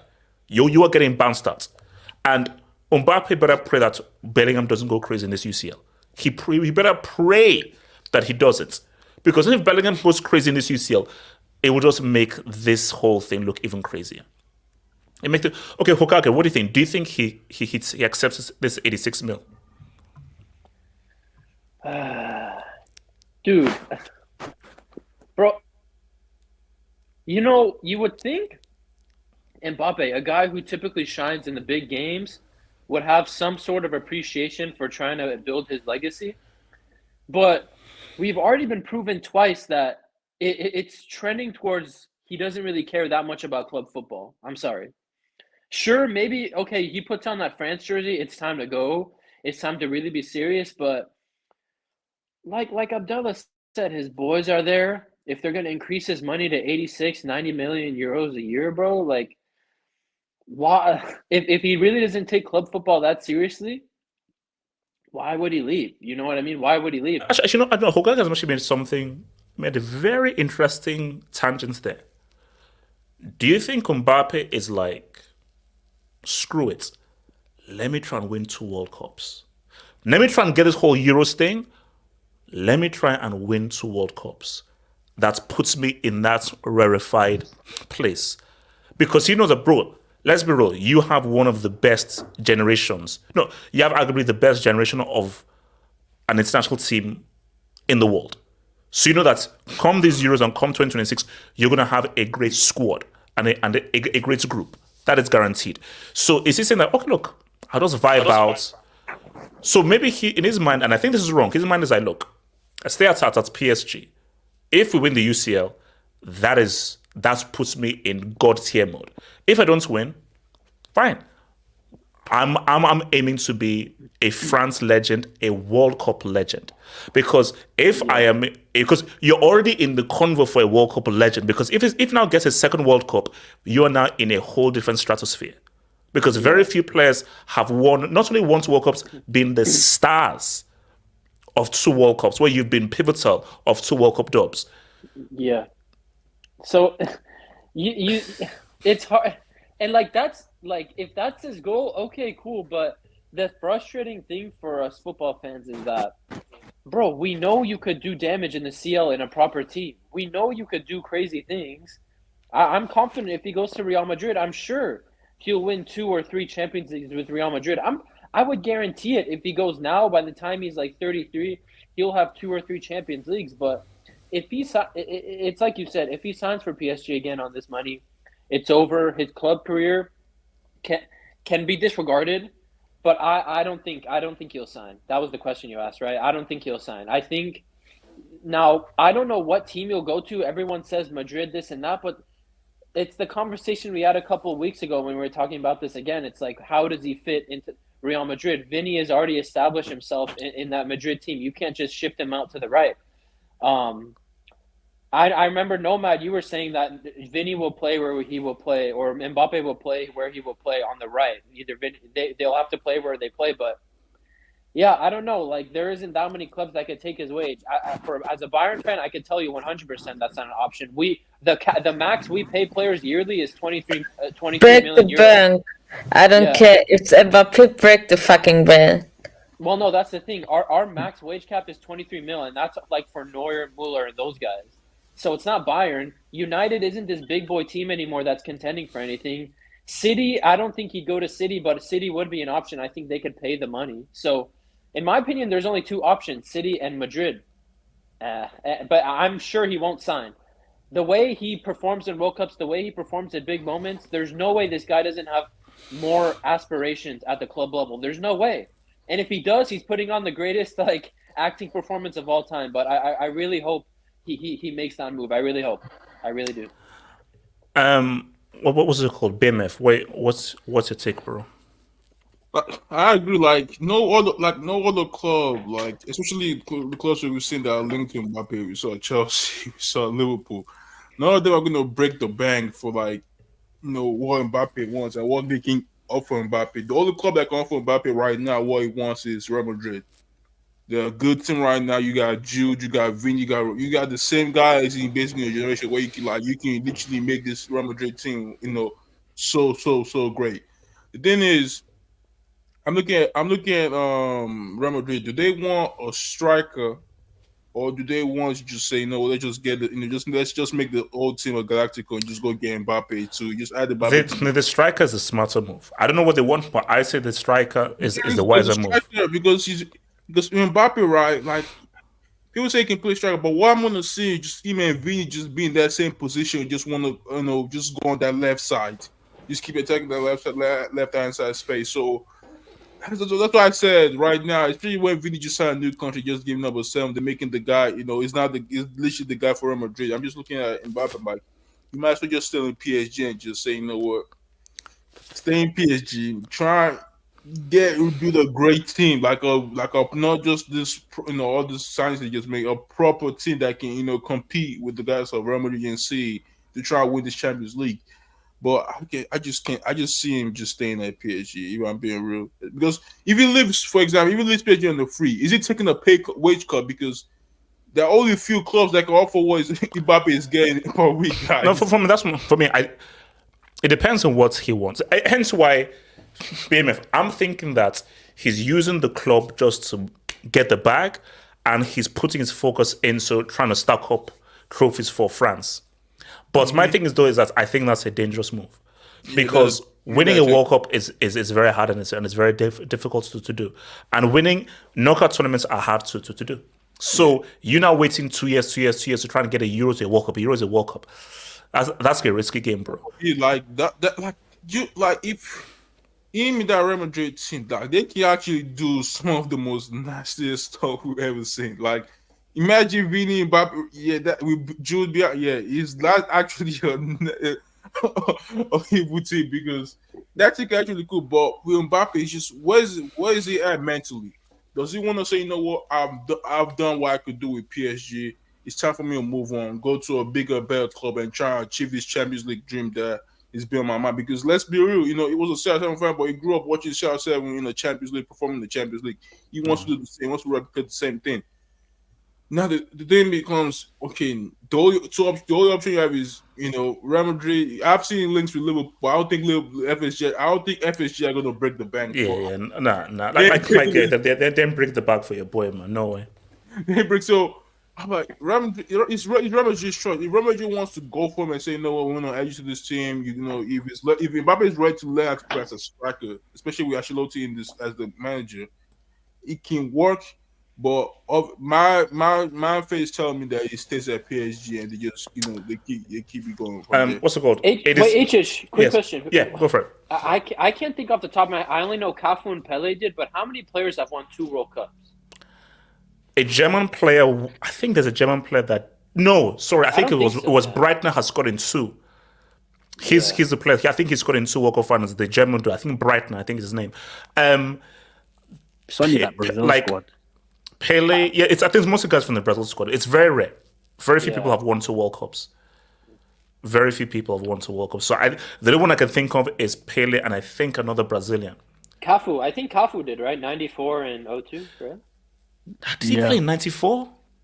I think he did. Or was it a starter in 94? I don't think he was a starter in 94. Yeah, I don't think he was a starter. So he was just one of the squad, but I don't think he was a starter in 94. So, very few people, that is a rarefied thing of what you can do. But I'm I think, look, it's possible, what's it called? Brazil were in 3 World Cup finals, 94, 98, and 02. So it's very possible that France can be in a World Cup final in 26 because Brazil did it. So it's tricky. It's tricky. But I think that's probably what his focus is. Yeah, no, what we're saying. Can I go off the note? Sure. I think the main issue here is the wages.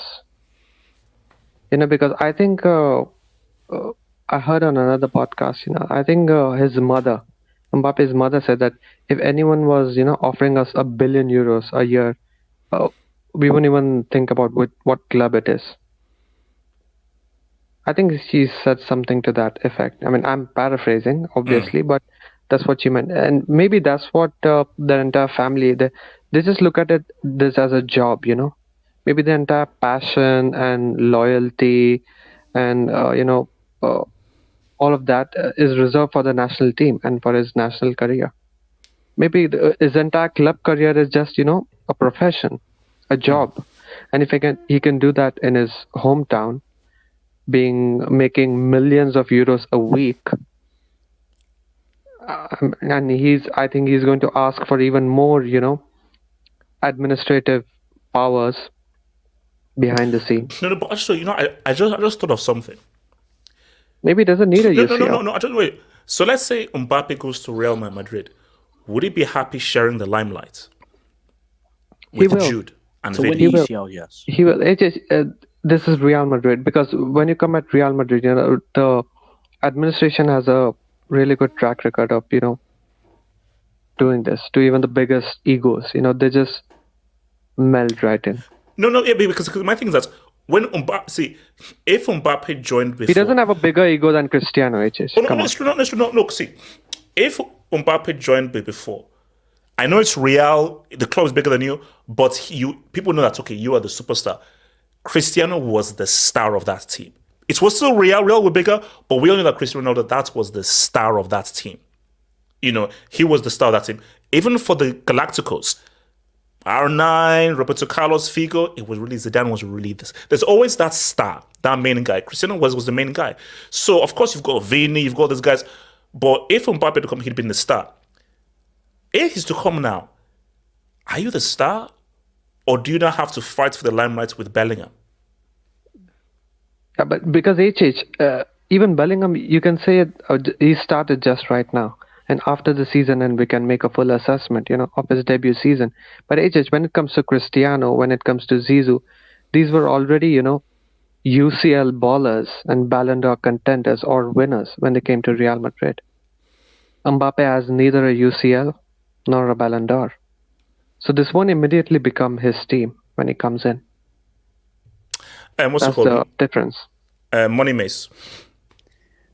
I think it's harsh to throw the concept or the narrative that he doesn't care about club football. I mean, you can see it on his face every time PSG are playing a game and he doesn't get the ball or the team aren't playing well. You can see visible frustration. Even the Dortmund game where they drew 1-1 to go through, there's videos of Mbappe afterwards going back to the team bus. He's upset with the tactics from Luis Enrique. Because he was like, no, we should be trying to go and win the group. Why are we being so negative and reservative just to try and get through? So I think he does care. But honestly, he should have left a long time ago. That season where PSG played Madrid in the UCL, and let's be real, that was a one-man carry job, the way he was playing against Real Madrid, but then obviously the Benzema hat-trick. He should have left that season. Because that was the season, I think everyone could really tell PSG can't give you that UCL. PSG bought Messi, they bought Neymar, they bought all these guys, but they're not going to give you that UCL. And the problem with him is that in this modern era, to be a great, you have to win the UCL. I don't think you needed it 20, 25 years ago, because 20, 25 years ago, the concentration of money around Europe was a lot more spread out. So you had 15, 16 quality teams that could win the UCL. In modern era UCL today, 4, 5 teams max can win it because of the money. Because it's only Real Madrid, Man City, Bayern Munich, Chelsea and Liverpool over the past 5 or 6 years that have been actual contenders for the UCL. So there's no excuse for you not to win a UCL. You're not competing in a difficult era of European football. This is one of the weaker eras of European football. So he needs a UCL in this era, because if he can't win it in this era, then he can't be considered a great, and he needs to leave PSG to do that. Okay, let me hear this Dubinsky's, man. Shout to David T. Says, so I think this is by Henderson, says he's pro-LGBTQ, goes to Saudi, makes you think. He's pro-BLM, lets those sheet-wearing people with money invite him to it. Oh. Okay. David will happily just skip that very quickly, man. Shout out to you, David T. No. Basically, look, again, to quote someone so to quote someone very quickly, everybody's a hypocrite. Everybody's a hypocrite. Humans are hypocrites, AJ. Human beings are hypocrites. Anybody who feels like no, we are never consistent.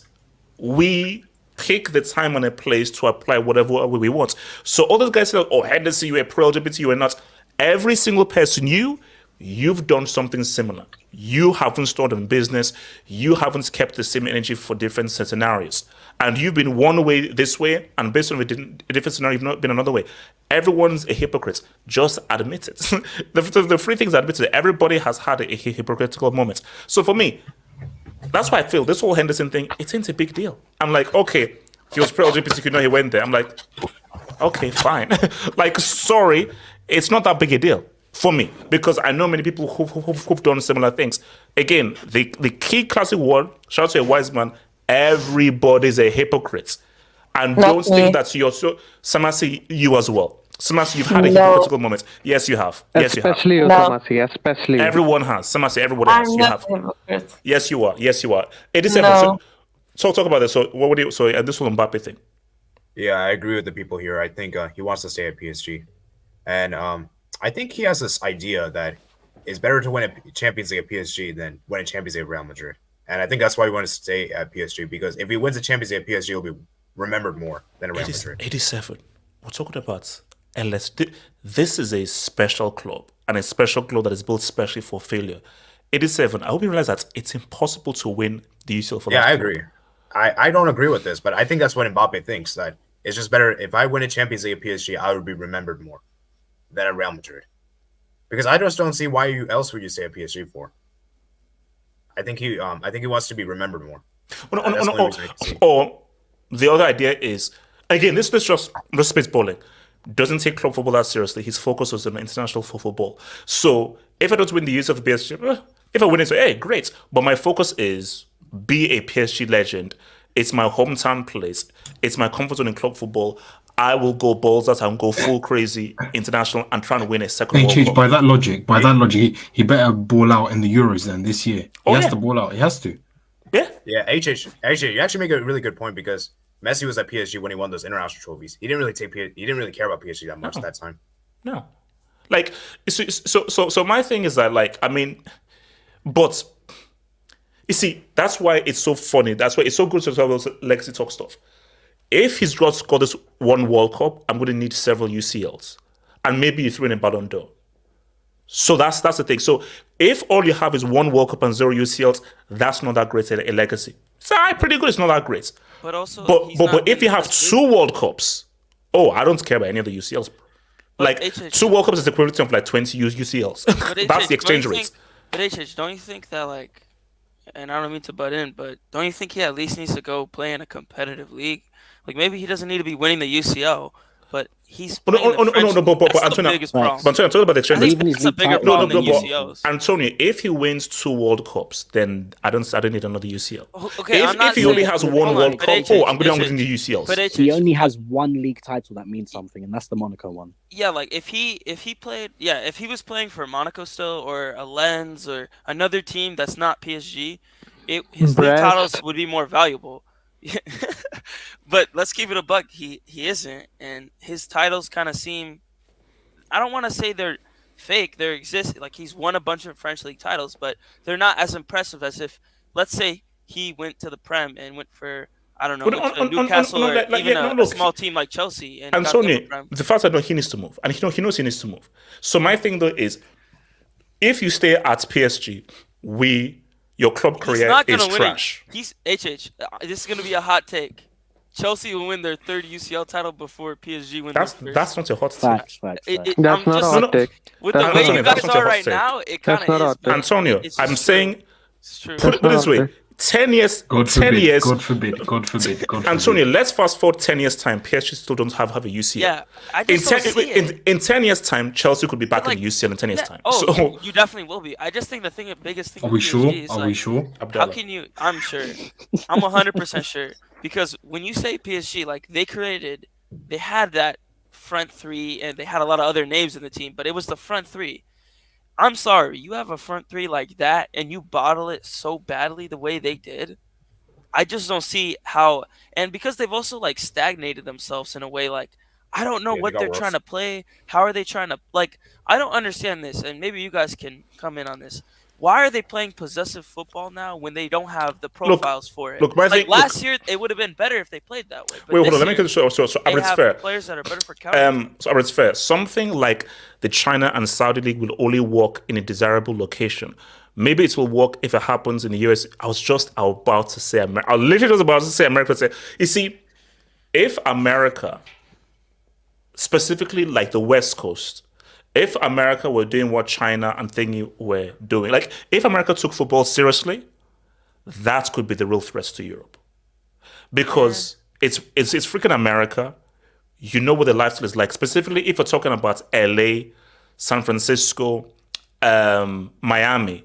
And if the league was proper, you took it seriously, you're attracting that, then, because I'm sorry, like if I'm choosing to live between China, Saudi Arabia, and America, I'm choosing America. Those are my three choices. I even think most players want to go live in America because they like the lifestyle and like it's an easy transition. It's an easy transition, to be honest. And also, let's be like, if you're living in LA or something, you're not really living in LA. You're living in a bubble. And that bubble is pretty amazing. Like the rest is because I know people who've been to LA. LA ain't great, bro. There's a lot of poverty in LA, but most people live in a bubble, in a fantasy that isn't really the real LA. So yeah, and it's the same in Miami too. I mean, San Diego FC next year. We're coming in hot, man. We're gonna bring in Messi. We're gonna bring in all those guys. Watch it. Oh my gosh! Shout out to San Diego, man. San Diego Comic-Con brand. My respect. Saudi has only benefited boxing. We're actually getting fights people have wanted that wouldn't happen in the US or UK because of not enough money. I was even just about to even comment on this, bro. Like, I always say that boxing is trash based on the fights not happening. What Saudi have done in the space of 2 or 3 years is more than what these bums have done in the last 20 years. Like, the swiftness of the fights that have been made in Saudi has been way more than the fights been into. Basically, if Saudi were in charge earlier, Mayweather would have fought Pacquiao a lot earlier. We would have had that fight a lot earlier. And you know Mayweather loves money. So that fight would have... Because remember, people's arguments was that he fought Pacquiao past his peak. He was too old. But if Saudi were up in the mix like years ago, Mayweather and Pacquiao, and they would have... And remember, I think they said it is still the highest pay-per-view boxing fights ever. It would have tripled that if Saudi were involved. Well, it's because, like, when Saudi has all the money, then there's no excuses. Like, this is what I think. There'd be no excuse for a fighter to be like, oh, there's not enough money. Because if they're saying that they don't want to fight, then guess what? Everyone's going to clown them. So it would have been done sooner. Actually, can I speak? Oh, it's my fault. Yeah, you can. I just want to speak on the whole thing about you being right about the Southern China. I think the USA lifestyle, especially for players, like, is more attractive. You know, like, look at Messi now. For example, that Miami area, right, is more, more Spanish. And also, the reason why more people are not going because America just don't take football seriously. If America took football seriously and actually had a concerted effort to actually make the league something, way more Latin people would be going to Miami or LA. I was saying this for you. I'm like, if United literally have the resources, they have everything they need. If they just put that focus and take the sport seriously, I hope that's what. But BMF, they never will, because like they're just the NFL, like it's like an identity thing. NFL, NBA, that is ours. That's what we've created. This is our history. This is our own. Football is excellent. So it's about your identity thing. So this is ours. It's what we own. So we're going to protect it and cultivate it. They call it the NBA World Championship, bro. They think it's the world, bro. Like, as someone who lives in the USA, Germany in the Basketball World Cup. Literally, as someone who lives in the US, it's like they see NFL football. That's like their bread and butter. It's like what we say for the English with the Prem. It's like football is like a very outside thing, and so then like in the World Cup, like this is what I notice, and it kind of bothers me, but it is what it is. Like they like to make fun of, like, not make fun of, but like, for them, like, football isn't football, it's soccer. And they David C. For sales and Ballon d'Ors, he'll play anywhere at Real Madrid. It depends how desperate he is for that UCL though. He's not. Like, again, for me, the crazy is that we just do not know how desperate Mbappe is for that UCL. So is he that desperate? You don't think, you don't think, this is something I want to say, like, you don't think he's desperate for one? Because I have no idea. I feel like he is, but he just wants to win it with PSG. That's what I think. Because you've said it before. You're a World Cup winner, World Cup Golden Boot winner. You of course, when you win the UCL, you can't be desperate. If he never won the World Cup, then he'd be way more desperate. My thing is that he wants to, and I've seen quotes that could be fake, but he said, like, I don't think I know Cristiano and Messi are better than me, but I always think that I'm better than them. And like, that's a guy that thinks that he's one of the best. If you think you're one of the best and you want to be compared to the pantheon of football greats, then you gotta, in the modern age, you gotta UCL. Okay, so just guys, one at least. It's not time. I need your support. I need your support right now. I need your support.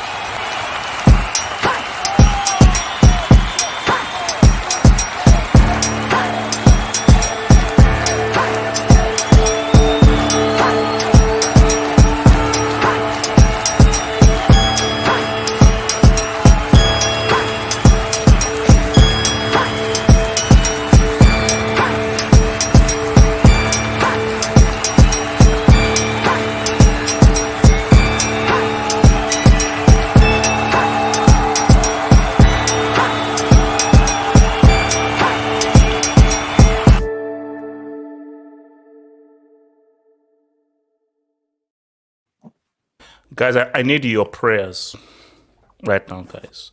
I'm counting on your support because I don't know what I'll do if we get grouped. We have to beat the hosts. Yes. HH, tell your fellow Nigerians to be coming down, okay? Because they're over here talking about us, but you guys can't even be an equator. I need that to calm down. No. Elijah, look, we're now here for good. We are here for good because see, I don't even want to talk about that Osimhen mess. I still cannot believe that Osimhen actually missed a 1v1, but that's neither here nor there. But the fact of the matter is that we need this Dubinsky. We need this Dubinsky. But now I think we've now had pretty much the first round of Afcon. The two best teams I've seen are Morocco and Senegal. Two best teams I've seen. But as we always say in tournament football is don't peak too early. Now, I don't think anybody has peaked yet.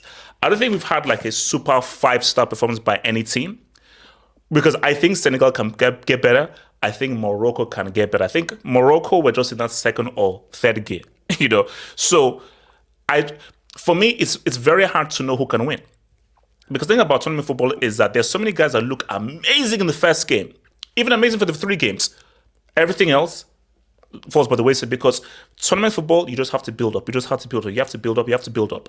But look, guys, it's 2 huge games. Like basically, Ghana are in a sense of disarray. They lost to a holiday destination. Let's keep it a stack. Like I didn't know Cape Verde had a football team. They are known as a holiday. No, wait, you can laugh all you want. Cape Verde is a quality holiday destination. That's not a football team. The fact that you said you didn't know they had a team is just... I didn't know. No, bro. I know Cape Verde as like, a good, nice quality destination, bro. I didn't know that they had anything to do with football. I think Ghana's in trouble, but I only seen the highlights, like, because I don't have like really access. My thing is, I feel Ghana are out. I don't. Yeah, but how did they lose to Cape Verde? Because the issue that Ghana faces is that first of all they are really bad. That's the first thing. They hold on to the IUs. Egypt drew their opening game. So Egypt are going to go all out to win because they drew their... See, if Egypt had beaten Mozambique, then maybe they'll be like, okay, boom, but they're going to play with a sense of urgency and desperation. They need the 3 points. Yeah, so they're like, no, because they want to top the group because, you want to build your way through. Yeah. So you're facing a team who are already one of the favorites, have one of the best players, now playing with a sense of urgency. For Ghana is... How do you react from that embarrassment against Cape Verde? I think from what I saw in the highlights, they look Ghana look horrible. And I feel bad because I have friends from Ghana. Bro, one of my best friends is Ghanaian and he's like, no, we are trash. See, he's honest. Shout out Core. It's weird because in the World Cup, they were decent. They got last, but I'm like, you'd think they'd be better by now, but they're not one of the teams that got better. They look worse. Well, does anyone know why Kudus didn't play? Or I think injury. I think I'm hearing it was injury. So look, 87 Nigeria and Ivory Coast. What are you saying, bro? Ivory Coast midfield is just amazing. Pavon was amazing against Guinea-Bissau. I worry for Nigeria in the sense that I just because for me all the chances you guys I think created against Equatorial Guinea were out wide. I don't think you guys created from the center. Maybe I'm wrong here, but that's gonna be difficult because I feel like Ivory Coast defense is good. Although to be fair, I don't think Guinea-Bissau really test Ivory Coast defense. So let's see how that goes. What would you say? Oh Jesus, man, this poll is looking crazy. What would you say? Streets, thanks a lot, bro. Streets, thank you. Streets, thanks. Streets, your quality. Thank you, Streets. Streets, that's I love your support. That's some great support from the Streets. Thanks a lot, bro. Thanks. So 87, what do you think our chances are of victory? Because 87, we have to win. Because 87, here's the thing. If we draw. Win. Nah, they kind of have to. Okay, look. If we're going to do this maths, best third place like this, so we don't have to win. But if we draw, that is huge pressure against Guinea-Bissau. Yeah. I think that's huge pressure against Guinea-Bissau. I think if you don't win tomorrow, but also, hey, guys, do you know what I'm scared of? I'm looking at Ivory Coast host nation, how bad we are, Ivory Coast are looking for the win. They're not looking for a draw. They're looking for the win. Yeah.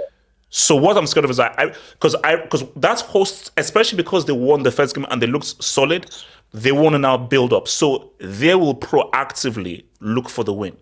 So I'm like, okay, guys, you're going to have to play at a very high level because you're going to come under serious pressure against the host nation. So I'm sorry. Nigeria looked. I didn't watch the game live. I watched the highlights. Oh my god! I thought you were over exaggerating. No, they're bad because they just don't look like a good. The problem with Nigeria is they don't look like a cohesive. Antonio, you say that though. Your top striker, who's one of the best strikers in the world, has to score a 1v1.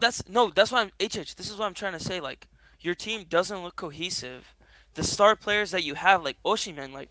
You say he missed a 1v1. He missed more than a 1v1. He missed a header. He missed a lot. So many goals. And it's crazy because this is the Osimhen that is crazy good in Europe, in Napoli. Yeah. I was taken aback, and I just only saw the highlights. So I hope, because for UHH, I hope Nigeria wins, and I like Nigeria.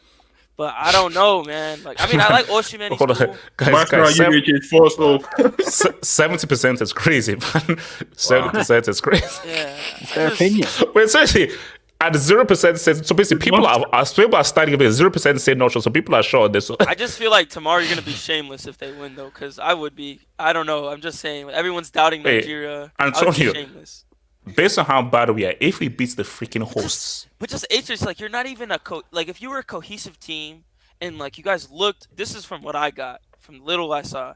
You just look all over the place. Your team looks like Marvin, relax. Marvin, relax. Marvin, relax. Just chill. Marvin, just chill. Relax. Wow. Okay, so Elijah, what are you saying, bro? Elijah, I'll give you your Congo rants, man. But what are you saying, bro? HH. Yes. I believe Guinea-Bissau, actual Guinea, is the early kickoff. Yes. So yes. Yeah. So you need if that's a draw, it's good for you.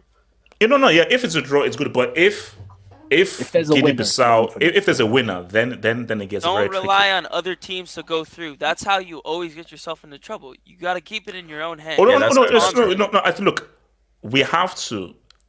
They have to win to keep it in their hands. If it's not a win, it's in the other team's hands. They got to play this like a final. Put it this way. If it's a draw, then you have to win that last game. Oh, but that's because I don't know any team that goes through a group with 2 points. Wait, that's tough. Is that even possible? That's not it. Usually fourth. Usually there's teams. I think the lowest is 3. Yeah, 3 is a distinct possibility. 4 points always gets you through in these kinds of scenarios. 3 points is like multiple teams get 3 points, and then it goes down to GD and all. Yeah, goal difference. Yeah. It's goal difference and everything, bro. I think head-to-head is a tiebreaker. Head-to-head is a tiebreaker, actually. But if you're Nigeria, you do not depend on that. You should not be depending on, we should just get 3 points and hope our GD is good. No, what you should do is you try to get a positive result against Ivory Coast, a draw with say like a 2-2 draw, which is fine. But then when you play Guinea-Bissau, you win, say, 3-0, 4-0. Oh, yeah, you'll go through because it's fine. Okay. Elijah, let's get to the real. Elijah, win, loss, or draw. I'm saying hypothetically. No.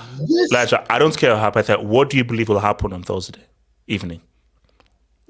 Thursday morning for my American brothers. I think it's going to be a draw. So wait. What makes you say it's going to be a draw? I believe that the attacking front can do the job. But like when it comes to the terms of like trying to win the game, that's going to be very, very challenging. But it's going to be very competitive. I'm going 2-2 personally, but I wouldn't be surprised if Ivory Coast does get a W. But there's a chance for Nigeria to actually do something in this game. And then again, Elijah, there needs to be an exponential improvement from that trash from the opening game. That's what I'm saying. There has to. Like, if you get a 2-2 draw with the host nation, not just any kind of host, but a host nation that's won this competition before, that's technically an improvement. against a team you were supposed to beat, unfortunately. So like my thing is, don't like get a result. If you get a win, that's huge. If you get a draw, okay, let's see what you guys can do on the final day.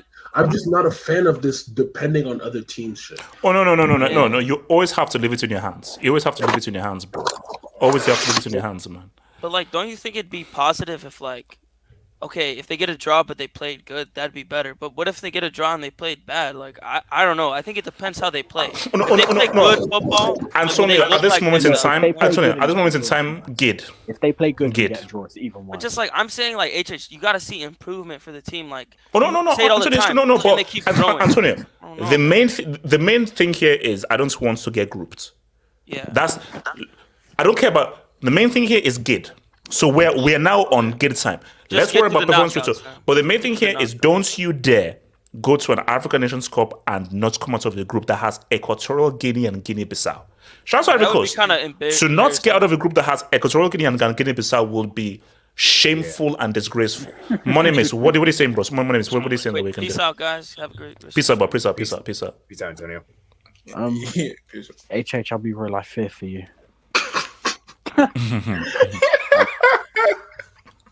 No, guys. We can laugh, but I'm being deadly serious. Oh, okay. Why fear though? For Nigeria, because Thursday's game is must win, and I know people will say you have an opportunity to win it in the final game. For me, the final game would be even worse for Nigeria because I don't trust Nigeria under pressure. This Thursday game is an opportunity to give yourself a chance to go through. And I think the worst thing that can happen to Nigeria is if they put in a good performance and nothing comes out of it.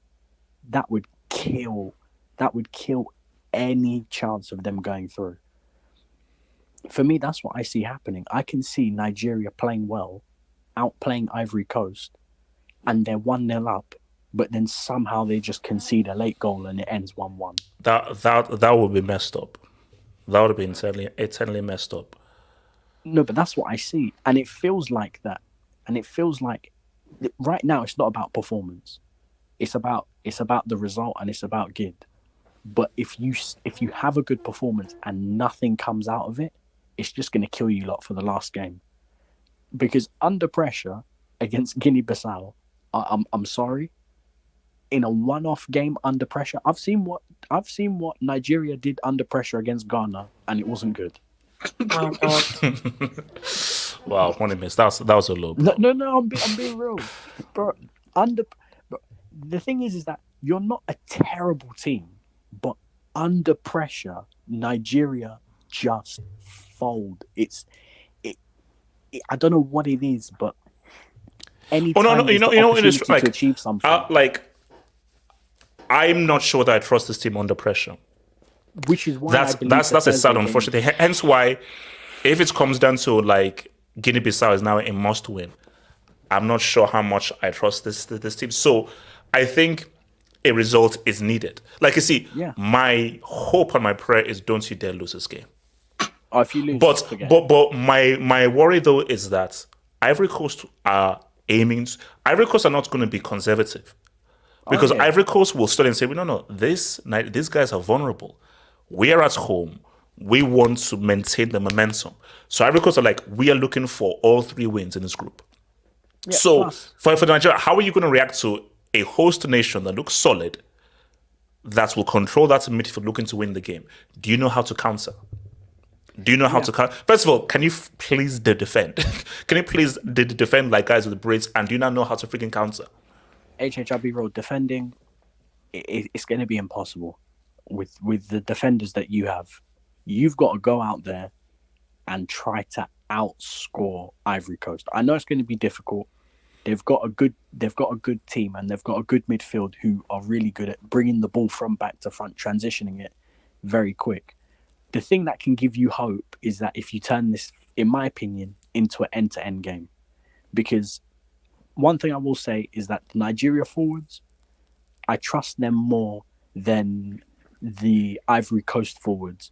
like Bamba and these guys. Pushing him at the disaster track. Oh, I got a question. Is Ian Nacho fit for this game? Yeah, it should be. I think. Yeah, That's I right. think he is. That's a big player, man. He's not. No. He's not like this outstanding player who's dripping with quality. One thing we can see from Iheanacho is that he has these occasional moments where he can. Well, let's play that occasion is on that Thursday evening. Then we better play that. That occasion miraculously falls on that specific day. I think it's gonna be a draw. To be fair, I think this game because a lot of people are expecting Nigeria to get touched. Like, but that's what I think. No, okay, baby. Okay, let me use my jinx powers and everything. PMF 5-0, 6-1. No, like let's pray. Let's all please. I'm begging you. Jinx. Football gods. Hope you're listening. 5-0, 6-0. Let's you're reverse jinxing it. You're not supposed to say it's a jinx. We'll lose 6-0. Yeah, that's better. If you actually lose 6-0, this is incredible. Like, okay.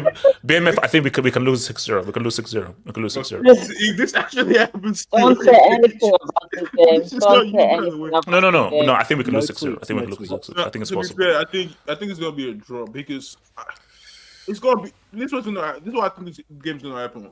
Africans are gonna dominate, control the game, but they're gonna miss a couple of chances, and Nigeria just gonna snake that one moment, that one chance they get. They're just probably saying, "I ain't make it a draw." Yeah, but Nigeria, this is what they messed up. If they had won the first game, the second game, you could say, "You know what? I'll take a draw." But the fact that you drew the first game, you can't go this game thinking, "Oh, we have to draw again." You have to win. Okay, so Elijah. Your rant, man. Congo, what happened? Congo rant, and we're going to talk about my Ghanaian cousins, man. That goal, by the way. Elijah, please explain to me that goal that you boys conceded, bro. Because, guys, you see, my thing though is the beauty about Afcon is that Afcon always. Afcon thing I've seen. No, Afcon would always give us laughs, guys. There was a moment where the keeper, there was nobody in goal. There was a moment where the keeper was scampering back, there was nobody in goal, and the guy just looped the ball over.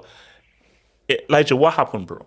Because also, I think you guys you probably saw it like on Twitter. You know the Ivory Coast keeper where he grabs the ball and it passes under him and everything. That guy was paid. So I think some of these keepers because the mistakes are so bad, I'm like, no, you guys got paid. So Elijah, what the hell happened to your Congolese, bro? HH, pull up my AVI. HH. That's pure shock. HH, I'm so tired. HH, I'm so tired, bro. I'm so tired of this country, man. HH, this game was supposed to be a game of significance. Like, on a cultural side note of things, if you guys know who Patrice Lumumba is, today was the day 61 years ago when he was killed by the Belgians and the Americans. Had we won this game, this would have been a national party. Literally our national hero. How do you not get a dub on such a day, man? HH, this is what I want. Wait, I hope the players were aware of the significance. I don't know, but I said it on my TikTok. If you guys have my TikTok, I double uploaded my 5-minute rant because it was actually a 30-minute rant, but I cut it down to 5 minutes. I need the following players to be arrested if we do not if we get group. Wissa. Oh my Wissa. So you don't go, but he scored the goal though. No, hold on. Hold on. 25 shots. Hold on. Let me tell you something. 25 shots, 6 on target, 85% of ball possession in the opposition's half. What? We were in Zambia's half for more than 80% of the game. You watched the first 10 minutes, we should have been up 3-0. If we were up 3-0 in the first 10 minutes, wrap it up. We didn't do that. This guy Wissa, did you know that Wissa is the most expensive Congolese player of all time? Wow. From where to where? For how much? Shout out Lukaku. His valuation is 25 to 35 million US dollars. We have people like Cedric. Even better than Bolassi. We have people like Cedric Bakambu. Who? Yeah, like wait. So is that the kind of player? Is that the kind of player for the Real? Hold on. Hold on. AJ, we have people like him on a free kick. Instead of just after when it's deflecting, strike it. This guy is going for a back heel in midair. We have people like Simon Banza. 84th minute. The ball comes. It's a perfect pass by Wissa. He's 6 yards away, and he puts it over the bar. Elijah. And it doesn't matter. No, Elijah. It doesn't matter what you say. At least that team I saw was still more cohesive than my Super Pigeons. Than my Super Parrots. Super Swallows. That I saw. Some people were saying that Congo has more cohesion than Eric Ten Hag's Manchester United. I didn't say that. That's what I saw. They said there's more cohesion in this team than at Manchester United. That is very scary. Okay, so look. My thing is, hold on, let me finish. Yeah. My thing is, I look at the XG. I seen the XG. There's an update. There's another site that does XGs. I saw one XG that said expected goals for Congo was 6-1. We drew 1-1. We don't. Here's my thing. They better not get baptized on Sunday. If these dudes get baptized on Sunday, Morocco look good, man. My thing is, like for me, I think that could be one of the games of the Afcon, bro. No, but my thing is, Bakambu cannot play up front by himself. We're playing a 4-2-3-1, and Bakambu's up there by himself.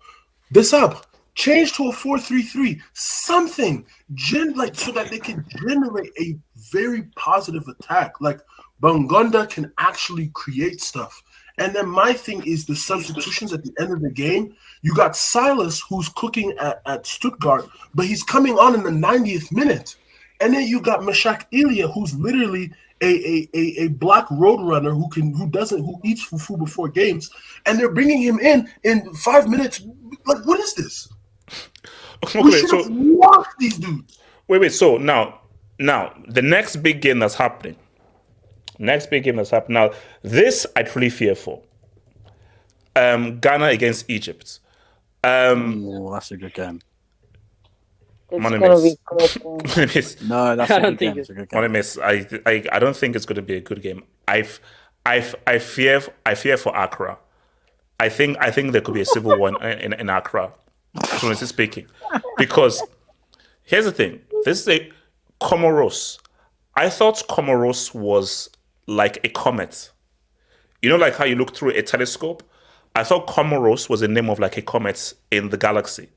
I didn't know that was a football team or a country or a place on earth. Egypt are not great. Come on. Bro, if it wasn't for that bozo playing at right back for Mozambique... Money Mace. We're talking about a Ghana team that lost to a holiday destination and lost to Comoros. Comoros have only scored 3. Their first 3 goals in Afcon history came against Ghana. So, I don't think... Egypt, they don't look great, but although I still think Egypt are going to build into those whole thing, though. So, 87, what are you saying? Ghana, Egypt, what are your thoughts? Yeah, Egypt, man. I think they'll do well in this game. Egypt just looks great.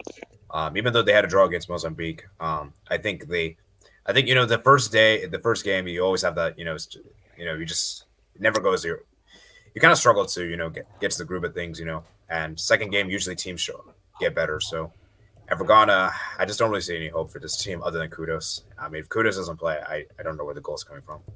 So is Kudos gonna be back for this game, or do you guys not know? I think no. He better. I think he will, but he better be, bro.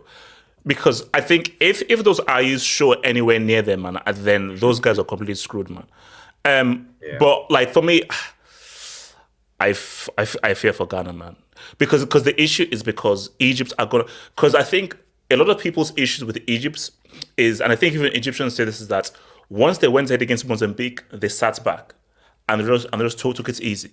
So we didn't even play with the sense of urgency that people know them with. So you're going to see a very different Egypt as opposed to the one that you saw against Mozambique, where they just sort of chilled out and they were just going through the paces. And that is why I worry for Ghana. Because Ghana were horrible in the opening game. They were trash. They looked terrible. So just even like Nigeria as well, they're going to have to increase a heck of a lot for them to now begin to say anything, man. Sumasi, what are you saying? Can Ghana get a huge dub against Egypt, or do you think Egypt will be too strong? All right. Egypt wasn't good at all in the second half of the game, the first game. So have Ghana a chance? I'm hearing echo. Oh no, there's no echo. No, I think it might be you. I think he might need to wear earphones. Wait a minute. Can you hear me now? Yeah, I can hear you. Bro. Yeah, go for it. I think I have Ghana a chance, yes, but it's slim. It depends if Salah shows. If Salah shows up, 0 chance. If Salah has a bad day, they have a chance at least to draw, because let's face it, without Salah, Egypt getting grouped, because they have been so bad in the last game, especially the second half. It was horrendous. But Ghana, man, atrocious football, atrocious what I've seen in the first game. Absolutely a disgrace. That's all I'm saying. So it's a slim chance, but they have to hope for a draw. Okay, so Hokage and AK. So Hokage, what are you saying about this game? Ghana, Egypt. This is the same Ghana that Greg Bumhalter was able to put 4 goals past with that USA team, man. This is just HH. Like, also, key player out for did Partey got called up, or is Partey injured also? So that's another key player for them. Yeah, I think Partey didn't make the squad. He didn't make the squad. He didn't make it to the squad. Okay, yeah. Oh wow, yeah. So there you go. And I think even with Kudus there, man, that they showed next to nothing in that first game against Cape Verde was the better team. Cape Verde it wasn't a case where like the Nigeria Equatorial Guinea game where Nigeria had like 4 XG and Osimhen missed all these chances. Like Ghana, you showed us nothing, man. Yeah. Look, I mean, basically, there's the issue that if you look bad against Cape Verde, and Cape Verde actually looked like the better team, basically, my only hope for Ghana is they faced so much heat. Fans were trying to beat them up. So you face so much heat after that embarrassment that they wake up and we see a completely different team that's now playing with where you're now fearing for your lives now, based on just the pressure that fans are now putting on you. And yeah, HH, the fact that they're playing Egypt next is really like the nail in the coffin here. Like Egypt now, say if something shocking happens here, Mo Salah and Egypt in his Afcon career will be under.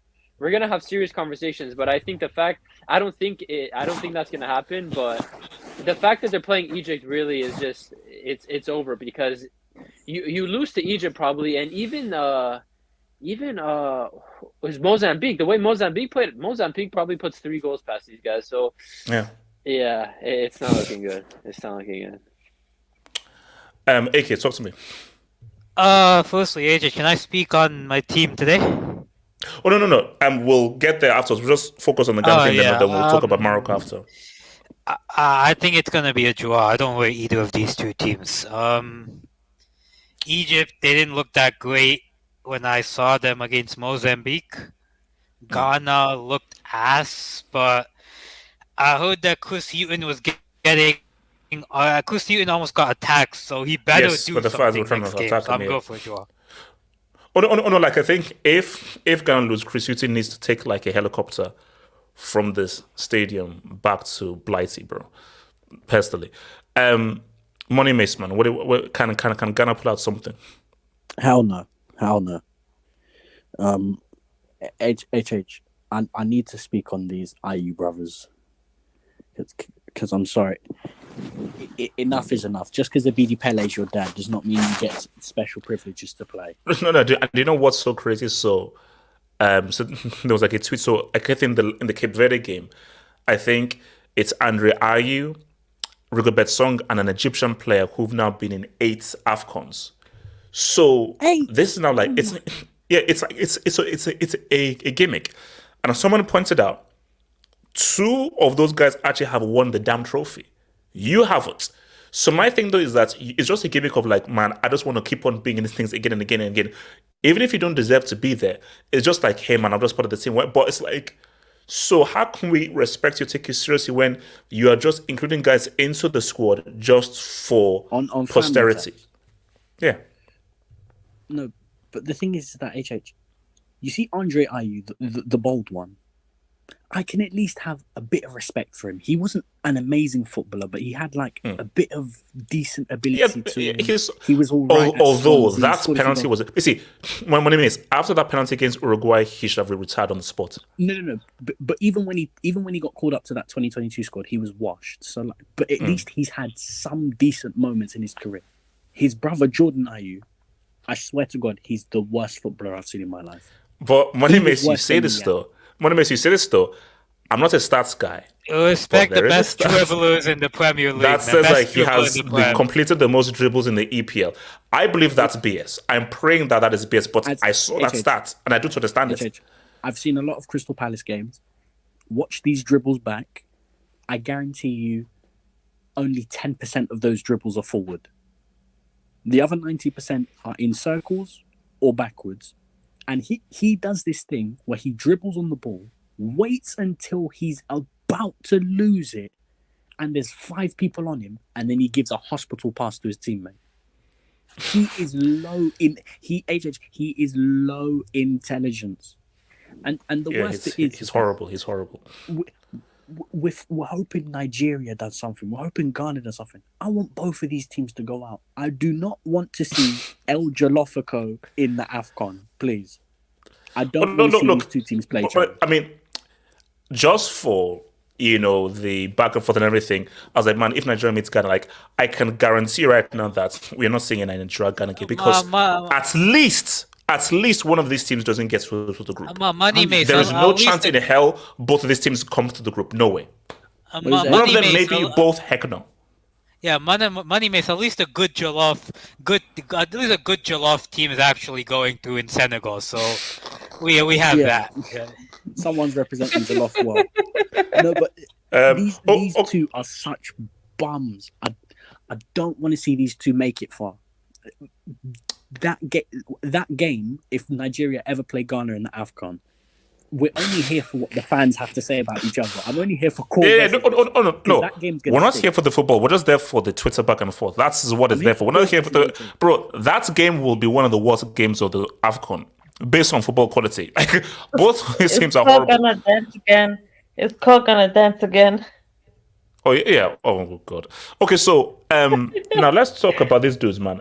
So AK, Morocco look good, but it's one game. It's one game. Yeah, so, HH, can you zoom into my AVI? Yeah, HH, I have a couple of questions for you. Mm-hmm. Do you know the move that he did in the 45th minute where he did a sombrero over the defender's head? You remember that? Yeah. Can any Brazilian midfielder do that? Okay, I saw that. I saw your tweet. Relax. Like I saw your tweet. Relax. Okay, relax. Can any Brazilian forward score that No, goal they can't, wearing the shirt of Brazil? We are going through a Brazilian depression. We're going through a Brazilian depression, and we're praying to Congo. Did you see the double nutmeg that Buffal did? Oh yeah. Can any Brazilian winger do that? AK, are you now firm favorites? Are you now ready to lift this trophy? What are we saying? No. I won't go that far. HJ, you know the reason we're not firm favorites? Watch that first half. Look at how many chances Yusuf and Nisiri missed in front of goal. Look at how many times Yusuf and Nisiri had a simple ball to control. He miscontrolled it, and the chance went begging. Bro, it doesn't matter at a point how good the defense is, the midfielders, how deep both these things are. Bro, you need to strike while the iron is hot. We should have gone into that half 4-0 up, not 1-0 up. We should have battered these guys 6-0, 7-0. Tanzania, one of the most dirtiest teams I've ever played, by the way. Oh no, they were very dirty, very dirty. You know, like that's my thing. For all the dominance we had in that first half, it took Tanzania to go to 10 men, and then us to score the second and third. That's the big issue. The attack for me is not. It's so wasteful at times. That's my issue. So that game hasn't convinced you that we can go all the way. You still need to see more. No, we can go all the way, HH, but it's completely dependent on like we might face like a big team. We might face say Egypt or I don't know Ivory Coast and Senegal in the quarters and semis, and the chances that Yusuf and Nasiri missed today. That makes the difference in those games. So it's like it was a great performance, but it's that front line, like En-Nesyri. Abde was good. I liked Abde's performance. He could have done a bit better with his decision making. And also that Ozuli looks really good as well. The left wing, I think it's 660. Yeah, Abde. His name's Abde. Abde, yeah. Yeah, but then the striker position, that's my only thing, AJ. The striker position. Like En-Nesyri, El-Kabi. I mean, that's where the Unaki and Ziyech have to come in, where like, look, it can't be reliant on him being the striker. So someone has to make a play. Which is where it's like, no. Yeah. When it comes to those critical moments in that quarter thingy, it can't be like, let's just pray En-Nesyri scores because, bro, he's not a high volume goal scorer and he ain't clinical. He will never be clinical. So just everybody has. That's why Ziyech is going to be very key because you now have to now produce some bit of. You're the guy that people are looking to produce a piece of magic to make the difference. You know. Yeah, Ziyech, like you saw every single time Ziyech crossed it into the Tanzanian penalty box. They were scrambling. So. He evidently creates danger, but that's the thing. But today I liked what I saw. Some very good combination play. Some very good. Like we're playing like a side that has chemistry with It's cohesive. Like some of the 1-2 passing, I liked it. But it's just please dash us some of that cohesiveness over here. You need in Lagos. You first need a little sprinkle of less corruption, but unfortunately, that always help. But all right, hold on. Let me take the Dubinsky man. So shout out to your boy, David C. Don't you dare do this, David C. I see that flag there. HH, I wish your nation the best of luck. And wait, what's that thing? What is that? What's that showing there? I can't even see what that is. David C. That's an F1 car, HH. I'm an F1 fan. F1 car. David C. Go support your team. Stand by your team. Stand by your damn countryman. See again. That's Perry Diversity Hire Merchants Henderson. Bro, my thing is, every time I look at that Pesero, he literally looks like a guy that just found on the road. That I refuse to believe that guy is a football manager. They literally, how do you sack a legend like Eguavon for some random dude that nobody has ever heard of? That's just that just annoys me about the sickening federation, man. But you know what it is. Daniel Henkel, thank you for the dope, man. Who has a more corrupt FA, Ghana or Nigeria? That's a tough one. That's a tough one. The thing is that because I know the Nigeria FA so well, I may push it. Now, they have gotten better. Like during the NFL days, they were horrible. But it's for me, it's a tough one. But the Nigeria FA has gotten better. But the issue, though, is there's still issues of managers getting paid, not being paid. Genoro was in that break. He had not been paid for like months. Everything. So, look, both are bad. Both are bad. David C. Chris Hughton needs some bodyguards and fiberglass. David, let me repeat it again. If Ghana if they lose to Egypt, Chris Hughton must get a helicopter and jet out of that stadium straight. Because I generally fear for his life if he loses that game. So my thing is that, Chris Hughton, before you go to that game, make sure that you've chartered a helicopter. And make sure that make sure it can land in the stadium. So make sure that helicopter can land in the stadium and then you can get it there. On the speed, before we go, can Nigeria get the Dubinsky man against Ivory Coast? No, I think Nigeria is getting grouped. I will be very, very honest. It's not looking good, HH. I'm not sure if this is what you wanted to hear. This wasn't what I wanted to hear. But you have to be realistic in life, man. These guys might be bums, man. Is that a bit too harsh? But I think, HH, I'm on my knees. I need Egypt to win this. I'm on my knees. I'm not going to say why, but I need Egypt to win this. No, you didn't. No, you needed to win this because you're a Liverpool fan and you want to push a Salah agenda. So, but you don't say, I know what you're trying to push. I know. On the Twitter, I've already said before, like, my pick is Egypt. Egypt is my pick. I think because for me, look, what's it called? Messi finally getting his dub thanks to Qatar. Pep finally getting his dub thanks to oil tax, and Salah will now get his dub as well. These things they're all aligning. I have been a bit late to this hangout, but are you actually on board this Benzema train? Because yes, he is. Undisputed. This guy was twerking on the speed set. Do you know how much I've suffered having to try and watch Sterling, Broha, and Nico Jackson try to put a ball instead of efficient? You have to give Jackson time, man. You have to give this man time. He's not okay. I get it. He begged Esther Twet for nudes, but other than that, if you just ignore that, I can't. But that's the issue. Though I can't ignore that stuff. Like you can't just say other than that. That's actually a major issue. Like it's a major issue that my striker is caught begging for nudes off of a social media attention whore. You know, like whose nudes are already online. He doesn't know how to use Google, which is kind of sad. Oh but my God. I think oh my God, he's such an idiot. He's such an idiot. Or just use, bro. Everything's on Reddit, bro. Everything's on Reddit. Trust me. But Benzema, when I watched this don't guy need to know that. I get Madrid were dominate, but when I watched this guy in the Champions League last year, he was looking quite washed, man, especially against City. I don't know how many goals he scored for Madrid, but also, do you think the Saudi project is over because we have Henderson begging every European team to take him? I mean, to be honest, like, I'm going to say give it time. Give it time and let's see how it all plays out.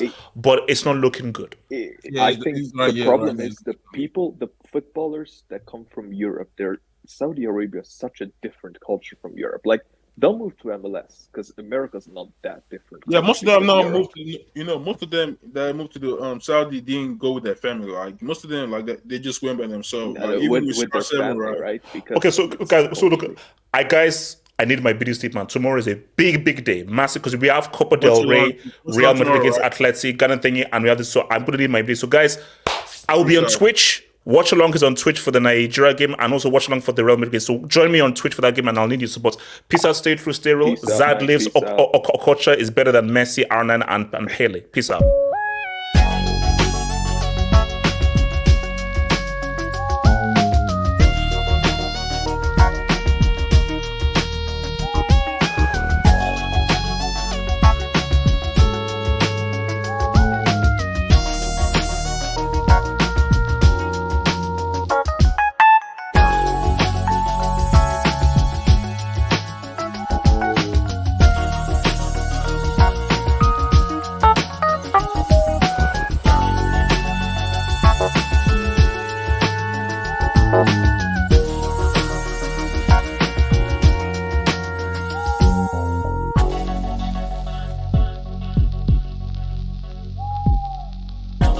much.